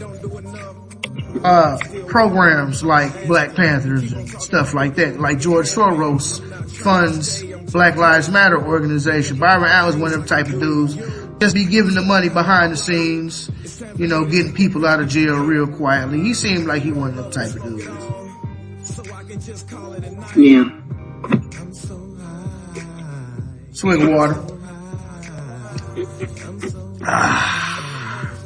So the United Nations recently came out and made a statement saying that the United States owes Black Americans for slavery, owes us reparations for slavery. How do you feel about that, Becky? I agree. I wholeheartedly agree. And it's about time that somebody said it. And they shouldn't have taken this. That's my opinion. I'm surprised you said that. What do you think? You ignorant. Well, fuck the UN first of all. Yeah, true. The UN is made up of a bunch of white supremacists. So fuck them. You could easily make a statement saying that the United States owes us Black Americans for reparations, and yes, they do owe us reparations from slavery. And by reparations, I mean some sort of tangible resource like some land or something like that. I don't really want the money, because as soon as you give us niggas reparation money, then you gonna change the currency to something else, and but. The UN, like I said, the UN is mainly made up of a bunch of white supremacists, especially the major ones, France, Germany, Britain. I don't know if Britain's still with the UN. I think they are, but I mean, these are the same ones who were supposed to meet with Malcolm X and another brother from Africa. He was another African leader. And they were actually supposed to go meet with the UN together about putting pressure on the United States about getting reparations for Black Americans. And both Malcolm and the other Black African leader got killed within a week of each other, a week before they were supposed to go to the UN. I don't think it's a coincidence. I don't fuck with the UN. They full of shit. If you was really about that life, UN, how come you still let all these white supremacists dominate Africa? How about that? You don't say nothing about that because you got your hands in Africa too.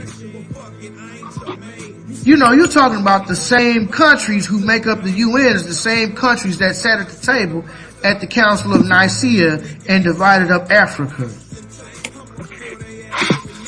So, do I have any love for the United Nations? No. None.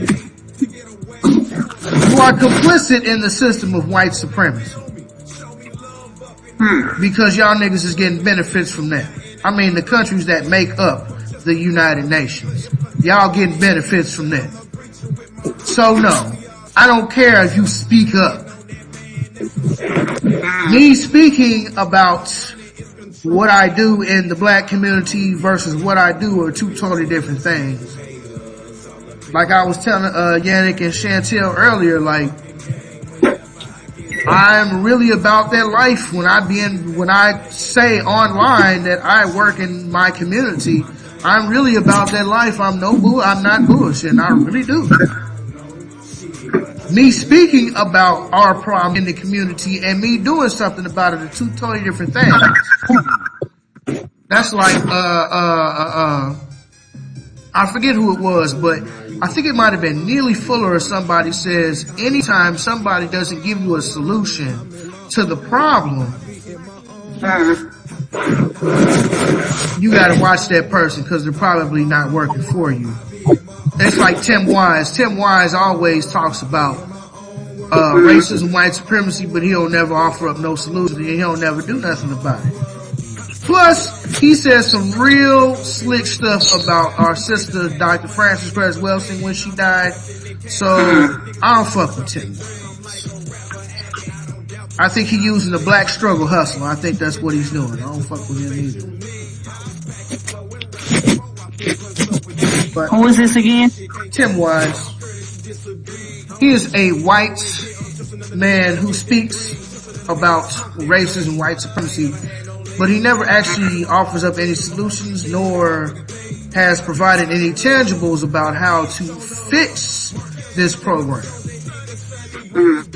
So, like I say, you gotta be careful of those who say one thing, but you're doing another. That's like me. That's just like, you know, Regis telling you, like, hey, I'm gonna take out the trash. And he never takes out the trash. Like, it's easy for you to say something. It's something completely different for you to do it. What up, Regis?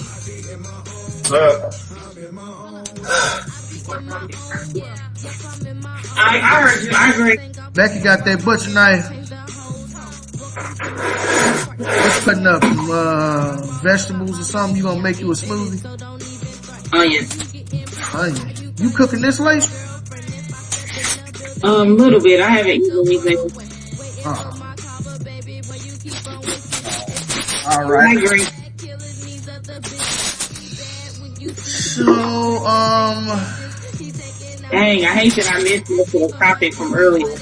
it was only about using the honor system. How does it work and is it reliable? No, I'm talking about the old boy with the video and all that. I had some stuff to say, boy. What video? Oh, no, you came in right on time. We didn't actually start talking about the relationship video stuff until you came in. Really? Because I didn't want to interrupt nobody. I was holding it, boy. I was burning on one side. I mean, if you want to go back to it, we can revisit that. It's not a big deal. I mean, this is the Socially Conscious St. Louis podcast that is 100% owned by me, so we can do whatever we want to. We don't have time constraints. We don't have nobody telling us when we can and cannot broadcast. So if you feel like you want to discuss that some more, feel free. Speak on. Okay, so I'm listening to homegirl. She was talking about her particular situation with her spouse and how she really doesn't basically have the confidence in him in order, because he lets the transfer flow and things like that. Now, I'm not talking about specifically her, right? But it just gives me an idea in regards to women. Sometimes we as women, we will not allow our husband to do something because we feel like we can't. And we put the restrictions on them as if they can't. I personally believe in loving somebody through a situation. And what I mean by that is that if you see that he's doing something, that's something like, taking the trash out of things of that nature, and he can't trust you, but they cannot be frustrated because he's not doing anything. How can you? You're not allowing him to have the responsibility that's required. And all because he doesn't do a few things the way that you want it done or when you want it done. Now again, I'm not talking specifically to her situation. She knows her better than me. She knows that I don't know at all.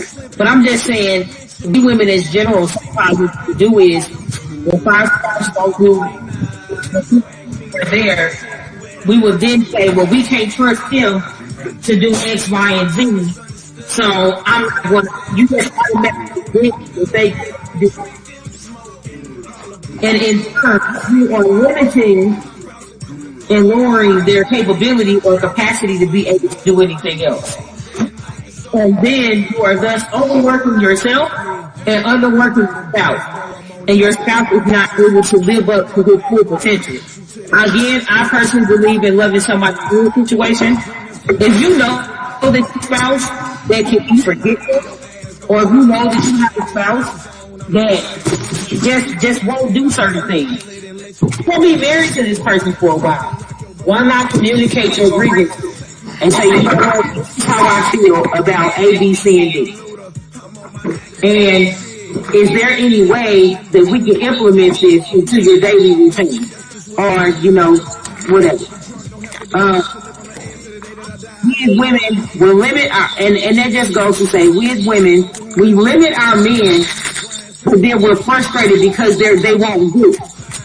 But they don't do because we limit them. So then how can you be upset when he's not doing all the things that you feel like he should be doing, or that he's required to do, when it's your fault that he's limited in the first place? So let me ask you something. Going back to what you said and kind of as far as the taking hints, whatever happened to the woman who would gently remind her man to do something? And what I mean by that is like taking the trash out, for instance. You know your husband leaves for work at a certain time. Leave the trash by the front door. Bag it up, put it by the front door. That way when he walks, you know he not gonna have a choice like, oh, bing, I need to take out the trash. Or whatever happened to like maybe like leaving little sticky post-it notes around the house. You know, at eye level, like, hey babe, I'm just reminding you, you know, don't forget to get the oil changed. You know, just like little gentle reminders, you know, to where you don't necessarily have to tell the man per se, but you're making it so you jog his memory, like, hey babe, you know, I just want to remind you to do such. And then that way it's like, okay, alright, I remember now, cool. And then, if for me, speaking for my, you know, the way I work, if you leave me a post-it for something that I might forget, I'm probably going to take that post-it and put it on the dash of my car. That way, when I get ready to go home or do whatever, when I get in my car, I can look at my dash like, oh, hey, my wife wants me to go get a carton of eggs and some cheese and some milk or something. You know what I mean? So whatever happens to those women, do those type of women still exist to give a man like little gentle hints and nudges to guide him in the right direction? I think they exist. I just think they're hard to find. I do, that's what I mean when I say loving somebody through a situation.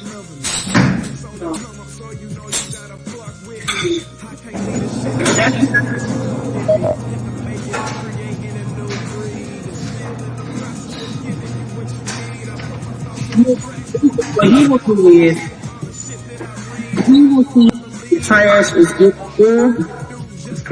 So what he does is he will like take the trash and like he'll take the trash and all that stuff and he'll pull it out the trash can. And then what he will do is he'll just put another trash bag in and then take the trash out on his way to work. He typically does that. Now, I can say when I was married to Percy, that some men were just lazy. Percy didn't want to take the trash out. He didn't even give a damn. That was the only thing that he was really required to do, which was take the trash out. I can say that I understand where, you know, some women are coming from in regard to saying, well, I can't trust him to do this. Why would I give him any other responsibilities or duties? And I can honestly say that I am a guilty party of that, because that's how I was initially in my first marriage. Because I was like, I can't, you know, he don't do nothing, and I'm thinking like, okay, well, he can't handle nothing. So much so to where his mom had a conversation, and I told her the truth. I said, if either one of us has to die, I hope that it's not me. I hope he dies first. Because if I die, he wouldn't be able to handle it. He'd kill himself. And it kind of is proven to be true, but I'm not going to put all that business out there in some sense. Right. I got you. How the boy certain things like that he tried to do and this and that. But it ended up proving itself to be true to a certain aspect. So it's like, mentally, I was just like, you know, he can't handle nothing.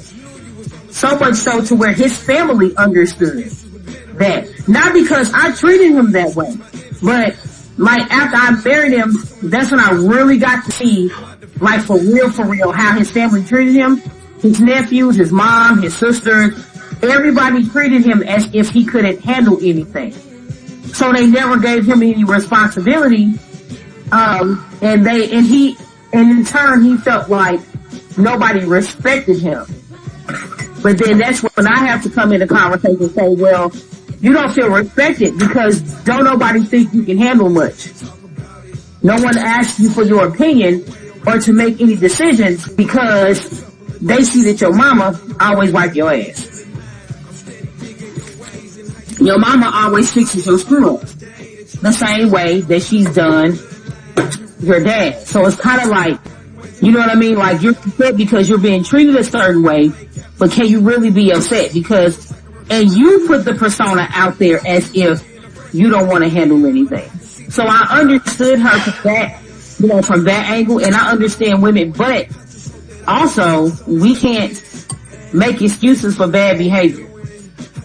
Like, just because we feel or they're being treated as if they can't handle much or we can't trust them with anything, that's no excuse to treat them less than.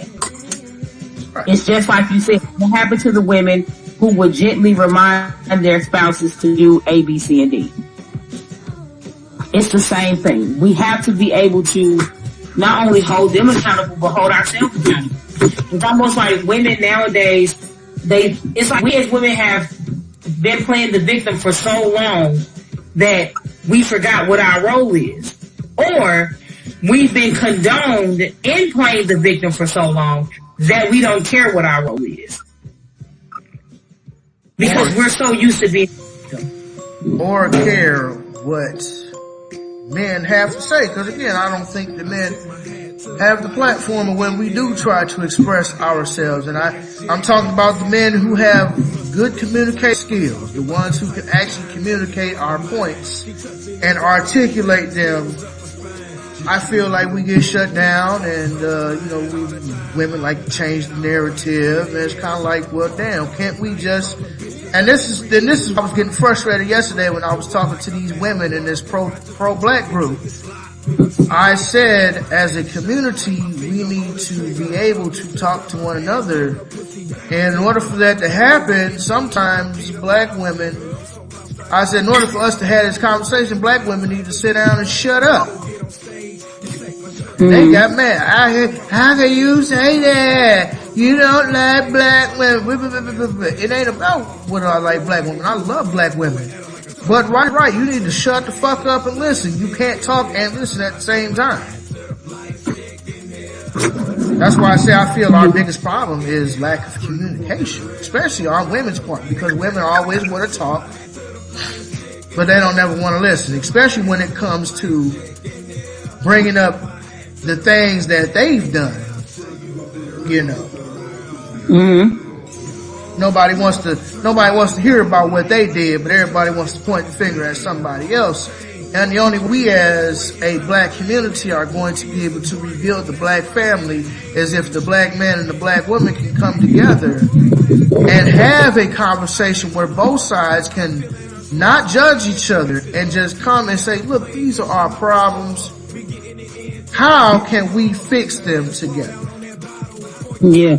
That's all I was implying. But when I tell you that women need to sit down and shut up sometimes it's like that. Sometimes, like, when I was a kid, you know, you remember my mom's house.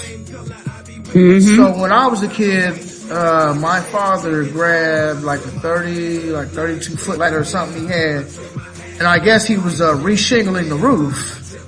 Yeah, he was re-shingling the roof, and I don't think I was about maybe 8, 10 maybe. My brother may have been about 12 in that area. And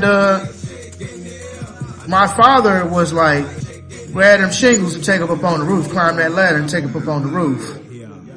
My mom was like, no, Floyd, don't do that. Don't take my boys up there. Maria, go back in the house. Told her flat, Maria, go back in the house. These are my boys. I got this. You going back in the house. And that's just basically to say, like, sometimes women need to be in a woman's place. There's certain times when, like, that was a time when a man was like, look, these are my boys. I am going to take them up on the roof and teach them. You know, as you gotta, you know, try to teach them how to be men to the boys. And oftentimes women in that situation feel like they want to coddle the boys. Maybe mom felt like we was too young, but then again, my mom's always been like that. She didn't want me to play football or nothing because she was too afraid that I was going to get hurt. But sometimes it takes a man to be able to say, look, woman, it's okay. I got this. Don't worry about it. These are my boys. They're going to be all right. You know, and that's why it is important. There's a great book. I forget who wrote it, but it's a great book.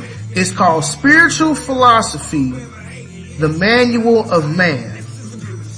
And in this book, this brother breaks down the relationship, and he's a brother, he's a black brother too. This man breaks down the relationships between man and woman. So he breaks down relationships between husband and wife and son, mother and daughter, father and son, and father and daughter. And he breaks down all of these roles, saying that these are the specific things that a man has to provide: a boy child and a woman child and a female child, a girl child. And these are the things that women have to be in the household to be able to teach a boy child and to be able to teach a girl child. And together you have a complete union to where both man and woman are in the house, so both can take equal in raising their children, because there are jobs that only a man can do and there's a job only a woman can do. Very good book. Suggest y'all go pick that up. Actually, I might pick that up again because, I don't know, I think I lost it. I used to have it and I think I lost it, but it was a very good book. It's called The Spiritual Philosophy, the Manual of Man. It's a very, very good book. Yes. So, here recently, I think within the last week, there was another police killing of 22-year-old, I believe he was 22. His brother's name is Stephon Clark. He was in his grandmother's backyard when the police came and shot him. So the police were, this is what they say now. The police say that they were trying to catch someone breaking into vehicles in the area. Stefan was chased around his grandmother's backyard. Stefan hasn't been identified as the subject, but he could have been. And if he was, where we are subjected to a fair trial and not a death. But the fact of the matter is, he wasn't doing anything. He was in his grandmother's backyard, minding his own business, with his iPhone in his hand. And they claim that there was a break. They claim somebody broke into a car when there was no glass on the ground. But they basically just rolled up and shot the dude 20 times. Like 7 seconds. Within 7 seconds, he's got a gun. Boom, boom, boom, boom, 20 times. And then you hear the officers talk and say, you know, like, hey, this is what it is, whoop, whoop, whoop, and then they turn the cameras, like, they mute the cameras. So they can talk about some other shit. And then when the neighbors, actually they talked to the neighbors, I think it was a news source, had talked to the grandmother's next door neighbors, and they said they did not hear the police issue any verbal commands. Because they claim they told them to get down, oh, get down on the ground, blah, blah, blah, blah, blah, blah, like they do a white person. No, they rolled up like they did Tamir Rice, and within seconds he's a threat, and they killed this man. So now they have left 2 young boys without a father. Yep. When's it gonna stop? When are we gonna say enough is enough? And then I see these videos where people be on, put on Facebook where, you know, Arabs and white people and stuff be harassing your people, and the police be harassing the dude. I seen the video where they had arrested the dude. He didn't even do nothing. They just arrested the dude off a GP. And everybody was filming, why you got to take him? Why you got to take him? He didn't do nothing wrong. Oh my God. Man, there used to be a time when the white police was not allowed in your community. Yep. There used to be a time when your community would rally behind some shit like that. Prime example, Malcolm X. When the young brother was beaten by the police, dude came into the coffee shop, told Malcolm X. Malcolm, the fruit of Islam, went to the hospital. You know who followed Malcolm and who followed the fruit of Islam? The community of black people who lived in Harlem. Yep. The whole community was out there because of that police brutality. Mm-hmm. We lost that. And you ain't see nobody had no guns. Maybe they did have guns. I don't know. But just the fact that the community was united behind Malcolm and stood behind him and support me, like, nah, we need to see what's up with this brother. And then they like, oh no. Then dude like, no, I think you need to look out the window. And he looked out the window. He was like, oh. He was thinking in his mind, oh my God, look at all them niggas out there. Well, damn, maybe we do need to listen to this black man and see what he has to say. Sure. I feel like we lost that, man. Where's us as a community that's gonna stop these police from doing this? I feel like if the police are gonna start gunning down our people, then we need to start protecting ourselves. And that might mean shooting back. I'm not confirming nor denying that I approve or disapprove of police killings, which they're really not police, they're race soldiers. You know, ain't nothing in the manual about doing that. But just basically racists playing cops just so they have a legal means of killing people, killing black people. Basically. One of the things that Farrakhan did say was, our people now, they're not willing to die behind what they believe. He says it's a huge difference now. They're not willing to die behind. We live in a society where you want to be the person to say you saw it, and you want to be the person to say it's wrong and go out there and march, but you ain't ready to die behind what you believe, and you're not willing to die behind. You're not willing to die for your community. You're not. But the white supremacist terrorist bomber can go out here and bomb up a whole bunch of people's homes, and the majority of them were black people's homes. Mm-hmm. They couldn't find him, and he might not be the only bomber. You know, don't just because he was the one who blew himself up doesn't mean that he was the only bomber. Mm-hmm. I don't know if he was or not, but I know that, he couldn't find this man. The bomber was still at large when he was bombing black people's houses. But when he started to blow up some white people, then I was like, oh, hell no, ran off the rails. It's okay when you blowing up niggas. Can't blow up each other now. And the family. You found him real quick when he started bombing white people, huh? See, that's the type of shit I'm talking about.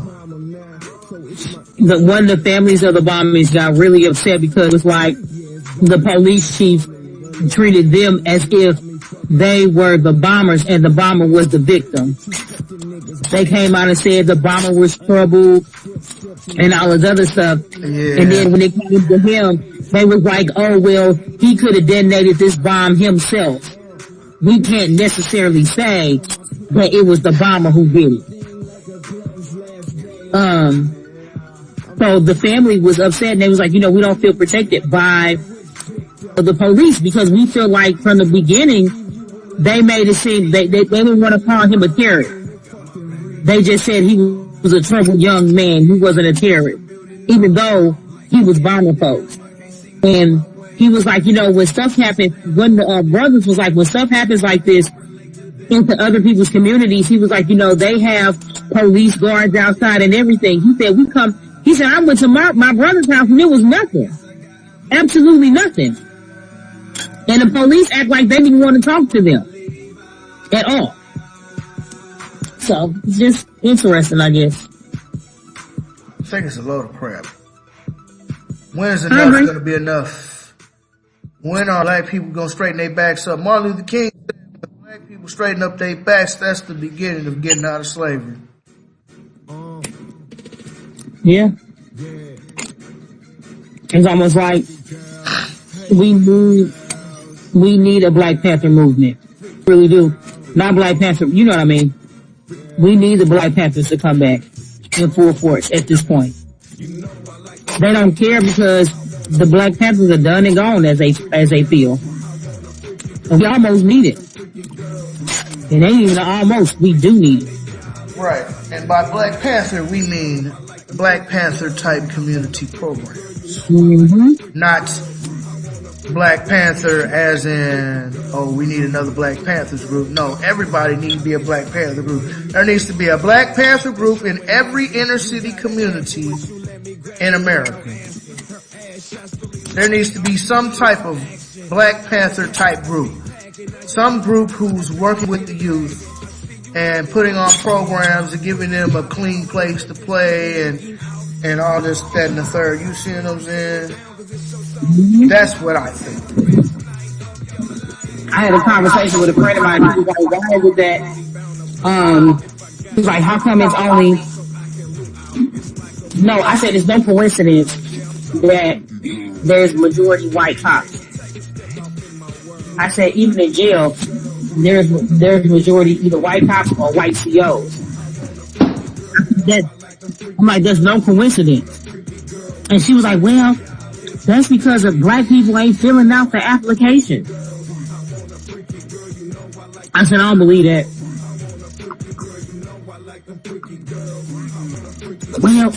Well, that's what it is. Black people don't want to be police officers. That's why we can't get no black people in our neighborhood. Because they too scared to be a police officer. Oh, okay. What are your thoughts on that, David? Well, It's not that there are not black people filling out applications, although I will say the applicants to be an officer of the law amongst black Americans are low, and I understand that we have a volatile relationship with the police. Always have, because the police are the slave catchers. That is a historical fact. Police of today are the slave catchers of yesterday. So I understand, and then you look at it, it's hard to be a black man and keep your identity and still be a police officer with everything that the police officers stand for, because you know the blue wall of silence does not apply to you. You see homeboy who, well, he wasn't Ethiopian, he was, Sudanese or something, I forget. But, the African, he was Somalian, that's what he was. The Somalian brother who shot that Australian white woman, they threw him under the bus. Bad. Oh, this isn't in the handbook, and oh, he acted so uncharacteristically of a cop. We don't approve this. Wow. This is unacceptable. We're gonna throw him under jail. I can't believe this. We don't stand for this at all. We are shocked and appalled and bullshit on top of bullshit on top of bullshit. You threw him under the bus. Threw him under the bus and ran him over, bagged up, and ran him over again and kept going. But yeah, man, when it's Philando Castile, oh, well, he was in fear for his life. We have to wait until all the evidence comes out. And you know, it was that other dude who just got paid for, lost wages. It was a cop who just got paid for, quote, lost wages after he killed an unarmed black male. Dude got like $250,000. It's on my Facebook. I'm looking it up right now. But I was like, back wages? Nigga, you wasn't unemployed for that damn long for back wages. That's what they call it. No, that is a, what do you call that? That is a bounty. That is a bounty that they gave that man for killing an unarmed black man. Let me see.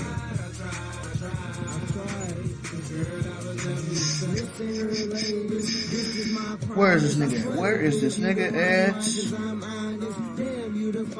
You know, I've been posting so much stuff on my Facebook. Ah, here it is. Police officer. Oh, he was fired. This means transfer. Fired for white supremacy simply means transfer. So it says a white police officer fired after he fatally shot a black unarmed motorist will get about $344,000 in back pay and legal fees from the University of Cincinnati. The university is paying Ray Tensing to settle a union grievance brought on his behalf for his 2015 firing following his indictment on murder charges. The charges were dropped last year after two juries deadlocked. The Fraternal Order of Police had challenged Tensing's firing, saying he shouldn't have been removed from the university's police force before the case was resolved. As part of the settlement, the union said Tensing has resigned and will not pursue any other claims against the university because the university paid his bills. Last year, nigga, $244,000. You do not make $244,000 in a year. This what I'm gonna do. I'm gonna give y'all an intermission. Gave him that bounty for killing an unarmed black man. See how that Fraternal Order of Police does not apply to black people? So I understand why brothers don't want to become police, although it does take us to infiltrate from the inside. So it's, you know, like I say, it's a multi-layer, multi-tier issue. There's no one right way to look at the situation. There's multiple ways to look at it. I understand it from brothers from both sides. So Yeah.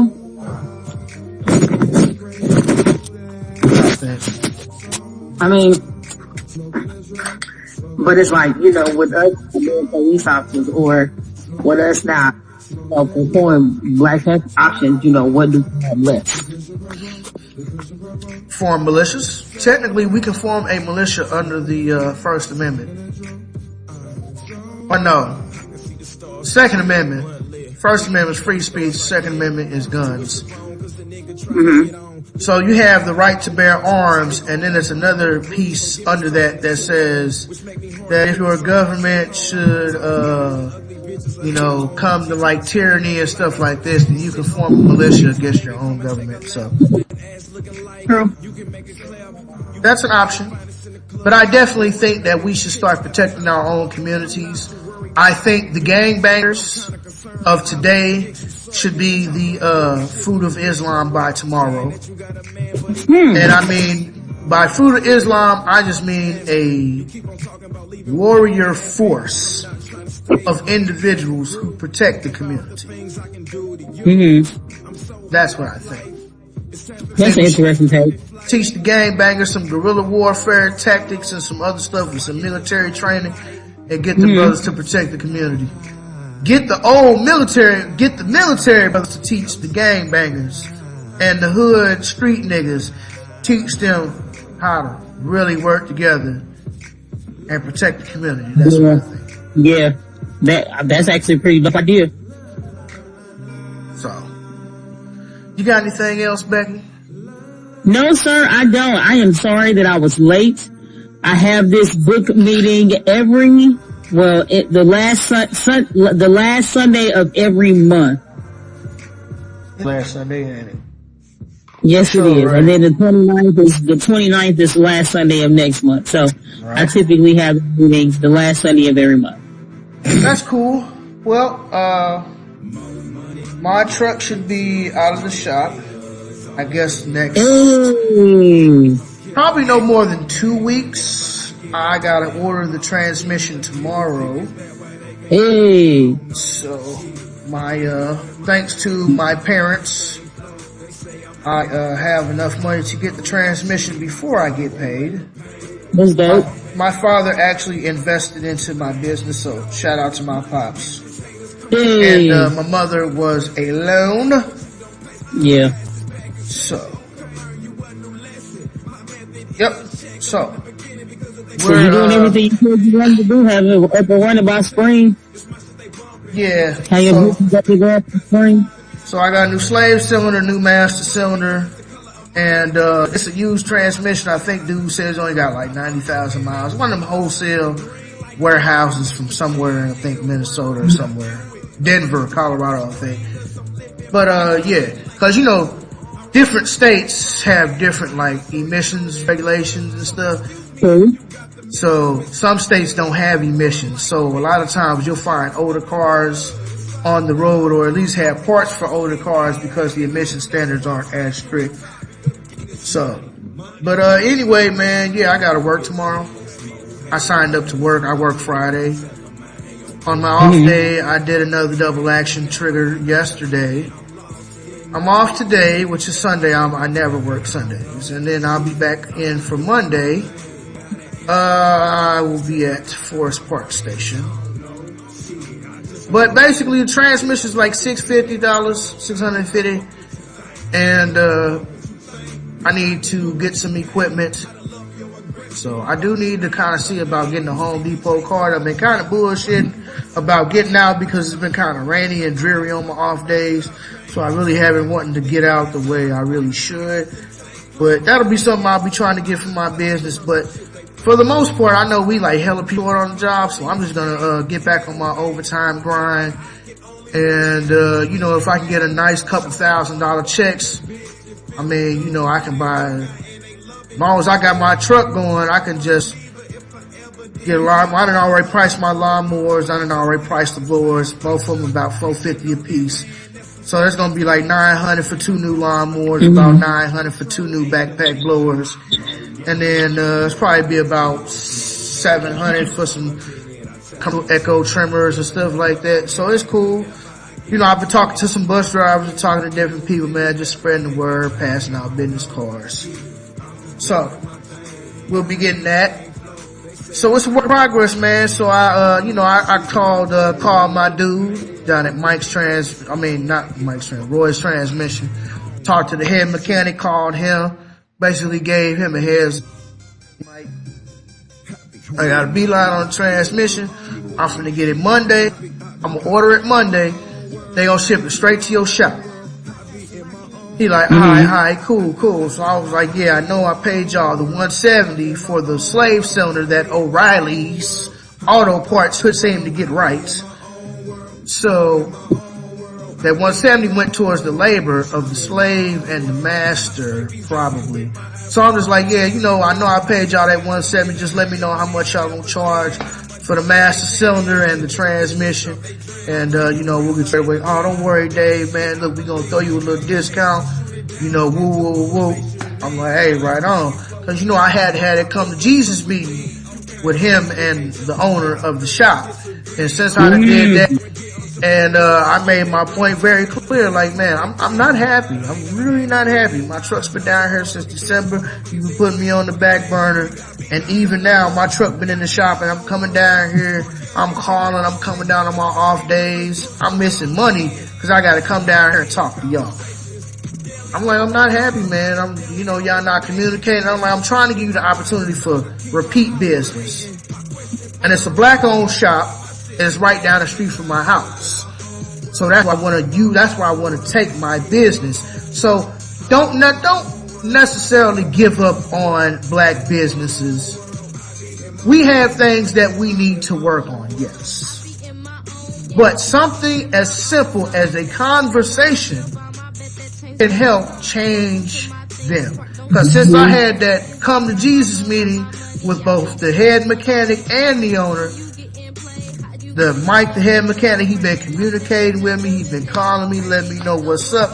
And in turn, I've been communicating with him like, okay, let me see if I can find a transmission. Okay, boom, I got the transmission. I'm gonna get that ordered. I'm gonna get it shipped down to y'all. Let me know how much you gonna charge. Booty.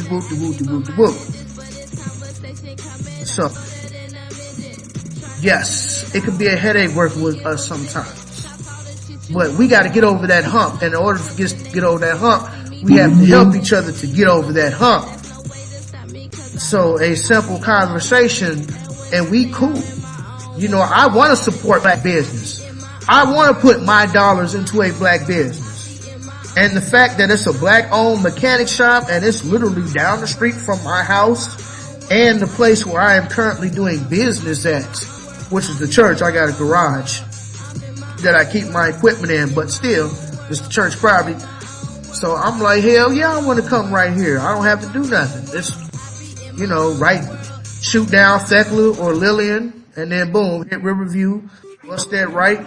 On down. They right there. Boom, right there. Simple. So, pleased to report the GMC will be on the road pretty soon. I got my license back. I have not went to the DMV to go get a copy. I think I'll do that Friday since I'm off. I know my ex-supervisor had called me. She probably want me to help her clean up her leaves in her backyard. So that'll be like $20-$30, I guess. That's what's up, man. Yeah, she cool, She usually call me every year to clean up her backyard. She got big trees and stuff, so But I was like, hey, she can always call me next year and be like, hey, how much would you charge to just completely blow the yard down? I'll charge you this, that, and the third. Boom. But she wouldn't even have to do nothing. So that's my plan. That's what we're working on. I'll be happy to get the GM back and, get her up to snuff. I do need like some control arms. That'll be next. I'll probably do that next couple weeks. Once I get it out the shop and get it on the road, get my temp tags and stuff on it, and get rolling. I'll probably buy the parts and then maybe like the next check or two, save the money so I can make sure I have the labor for it. So I can get those suspended parts fixed. But I'm gonna be like, hey, when can we get in, how long it's going to take, what's it going to cost. But yeah, man, if I keep working this overtime, I can basically cash out on some brand new stuff. I'm Sedity. I've been telling people, everybody's like, well, you can get some, because people be like, well, do you have your own equipment? I'll be like, no, I don't. They're like, well, how do you cut grass? I said, I have access to equipment that I use, but I don't have my own equipment. So, hopefully by working this overtime, much like I did in the wintertime, if I give me, like I said, next couple $1,000 checks, I'll be pretty much get me to where I want to go. That'll give me blowers, trimmers, mowers, and then like, of course, you know, you gotta have your mix. Gotta have your oil to throw in your mix and little stuff like that, and be running premium. Premium's a little bit more expensive, but it'll be worth it in the long run. And I'm gonna start running premium in the truck because it's an older truck, so I'm not gonna run unleaded. I'm gonna run premium since it runs cleaner and burns more efficiently, but it costs more. But that's the price of doing business. So longevity. That's what's up, man. It'll cost me more up front, but the premium will keep my engines lasting longer. So that's what I got going on, Becky. More work, and look forward to starting more lawns soon. That's what's up. What you got going on? You know, I'm trying to venture out.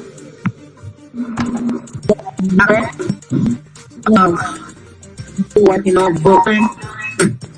Yeah. Working on. Got some other rights projects. I actually got a good one up. I got my niece that's on Instagram. I can't what reason is drawing my identity on Instagram. She's super dope.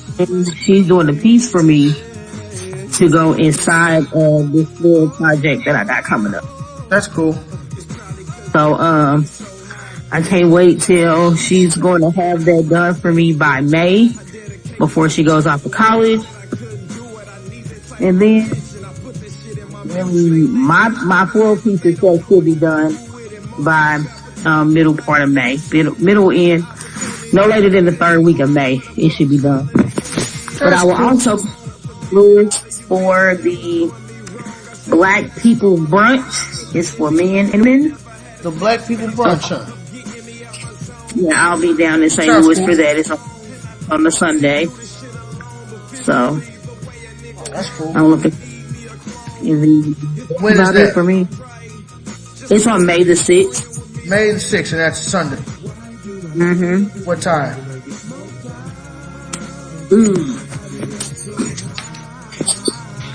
Let me get my phone real quick. I was just talking to a friend of mine about it. Because if it's in St. Louis, I want to go. Yeah, it's in St. Louis. And then I'm actually going to tear down this little program here, go downstairs and get my laundry out the dryer. So. Black People Brunch, blah, blah, blah, blah. I wish I would have had it in front of me. Okay, it's still up.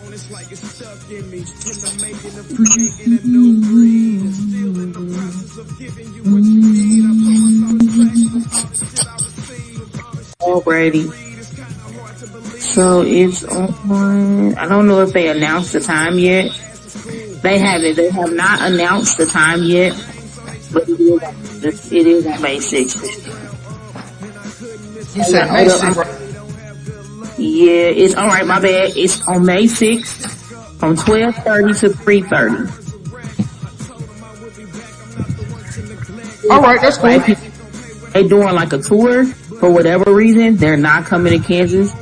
They've been to North Carolina, Maryland, places. That's because Kansas is racist. They ain't coming to Kansas City or Kansas City, Missouri. So I said, oh well, they're gonna come to St. Louis. That's close enough. Hell yeah, I'd love to hook up with your friend. Sure, that'll be good stuff. And if I'm well, Rebecca, Today, I think we had a very good episode. We had a few people stop by. We had Yannick McCook stop by again. Shout out to brother Yannick. We had the sister Chantel stop by, discuss some relationship stuff. We also had an unexpected guest in Regis's cousin Kiki. It was good to have her on the podcast. Let me see. You know who I am. You know how to reach me. But if you don't, King David 314 on YouTube. On St. Louis, Instagram, Facebook. King David Landrum, Facebook. And that's all I got, nigga. What you got? Same. Rebecca Lady Q1502 on Instagram, Arthur R. Corb on Facebook, and that's about it for me. Yeah. Nice to have a full house once in a while. Yeah, I man. really wanted to get the balance. You know, I don't want to have a discussion about black people and our relationships without having at least equal parts men and women, or at least having enough women to discuss, these situations. Because we cannot have one-sided conversations. That's never going to get us anywhere. Yeah. So, it was fun. We'll have to do it again. We'll have to have another one of these relationship round tables. Yeah, man. Good stuff. Good stuff. Well, all right, y'all. We'll see you next week. We'll holler back at you. Peace. Peace in the Middle East, chicken grease.